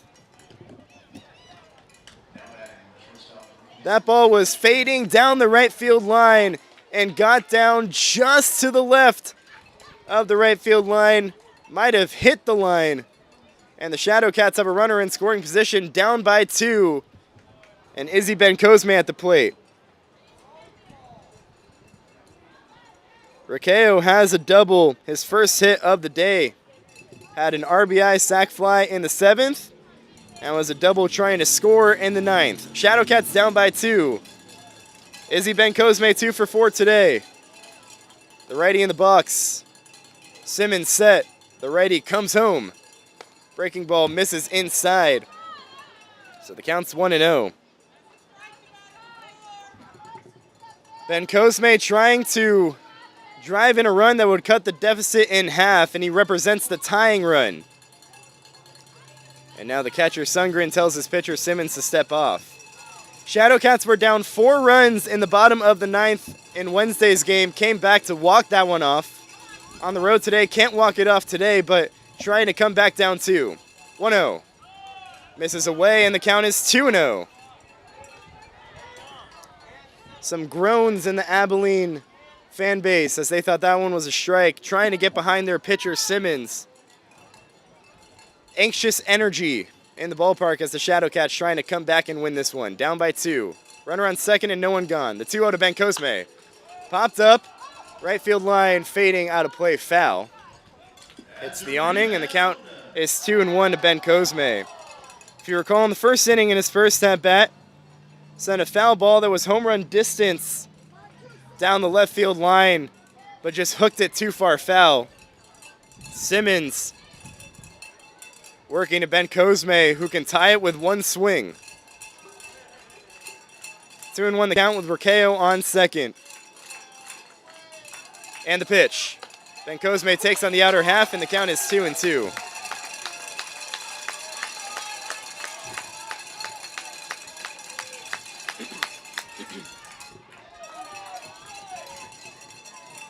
Ben Cosme facing a 2-strike count to Simmons. The 2-2 pitch. Called strike 3. Rung him up on a fastball on the outer half. One gone in the top of the ninth as Ben Cosme caught looking on an outside corner fastball. Borderline call, but Chad Kretschmer says strike 3. Crucial out number 1 for Simmons. Still Rakeo on second. Zach Felstad at the plate. First pitch. Felstad bunts it strong to the third base dugout. And the count is 0-1. Zach today also 2 for 4, single in the first, single in the seventh. Trying to bring home Rakeo, who stands off of second base.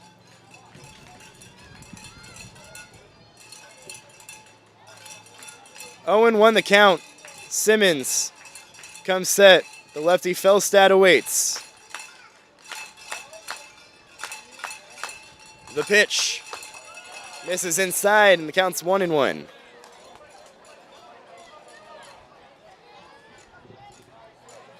Anxious moments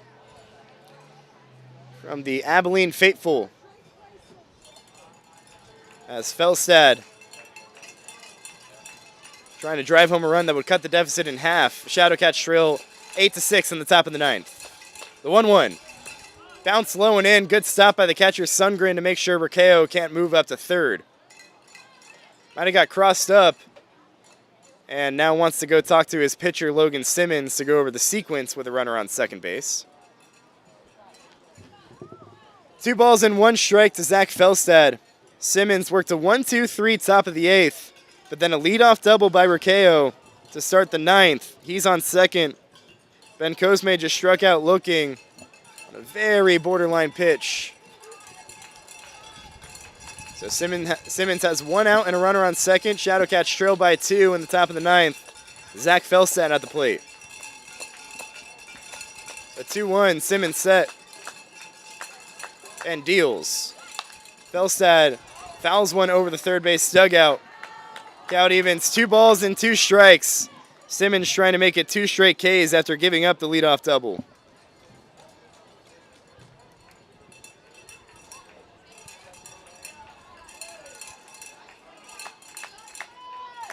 Zach Felstad said today he wanted to hunt fastballs.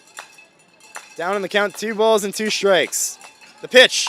This one rolled back to the pitcher off the glove of Simmons. Lewis, the second baseman, comes in, fields the throw to first in time to get the diving Felstad. What a play by Ryan Lewis to stick with it as it was off the glove of the pitcher Simmons. Felstad diving to try and beat the throw to first, but just couldn't get there.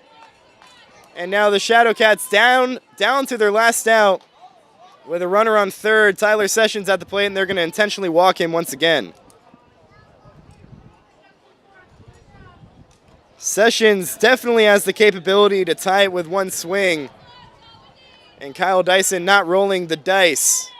So allows Sessions to go to first. Again, representing the tying run, and Camden Babcock at the plate. He walked his last time up following the intentional walk to Tyler Sessions. See what he can do here. First pitch. Babcock takes on the outer half. The count's 0-1. The Odessa College attendee, the last hope for the Shadowcats. Been a pesky hitter at the plate. An on-base machine trying to drive home a couple of runs. 0-1. Cut on and miss. Babcock late on a fastball, and the count is 0-2, and the Abilene crowd comes alive. Rakeo on third, Sessions on first. He represents the tying run. 0-2 the count with 2 gone in the top of the ninth. 8-6 Abilene on top. The pitch. Called strike 3. Got Babcock looking on a fastball on the outer half. Simmons with 2 strikeouts in the 9th. He gets the save, and the Shadowcats fall in this one 8-6 and get swept by the Flying Bison here in Abilene.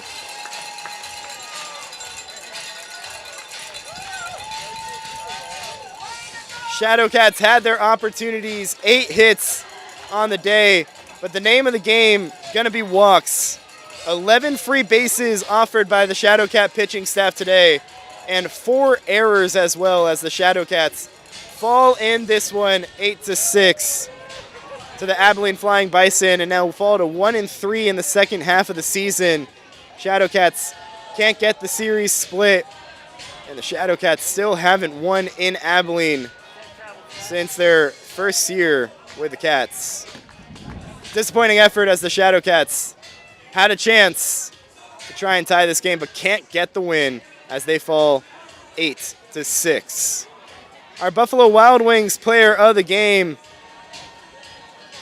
There's a lot of guys who could get it, as the Flying Bison had a number of guys with multiple hits and a couple of RBIs. Connor Ficarra had a 2 RBI single, but the Buffalo Wild Wings player of the game going to go to Diego Lizardo, who started this game for Abilene, going 6 innings, giving up just 2 runs, neither of them earned, on 5 hits, and 10 strikeouts, no walks. Abilene, the starting pitcher, needed to be good. He went 6 innings strong of good. Shadowcats fall in this one 8-6, and that's going to do it for us here in Abilene. So Shadowcats get swept, but the Shadowcats return to action. They take on the Acadiana Cade Cutters tomorrow and Sunday. So buy your tickets online now at ShermanShadowcats.com. If you can't come to the game, be sure to tune in on TCL TV and on the Jake Shockley State Farm Shadowcats audio network. First pitch for Saturday's game at 7:05. Our pregame show gets going at 6:45. Final lines for tonight: Shadowcats 6 runs on 8 hits, 4 errors, a big key in this one, including a big one late. Flying Bison 8 runs on 7 hits. They were walked 11 times by Shadowcat pitching, and 1 error. Diego Lizardo, today's winning pitcher, and the losing pitcher Tanner Crispin. Logan Simmons gets the save. That's going to do it for us here from Abilene. We'll be back with you tomorrow in Sherman as the Shadowcats taking on the Cane Cutters. But for now, Josh Rajanov saying thank you so much for listening, and until tomorrow, so long, everybody.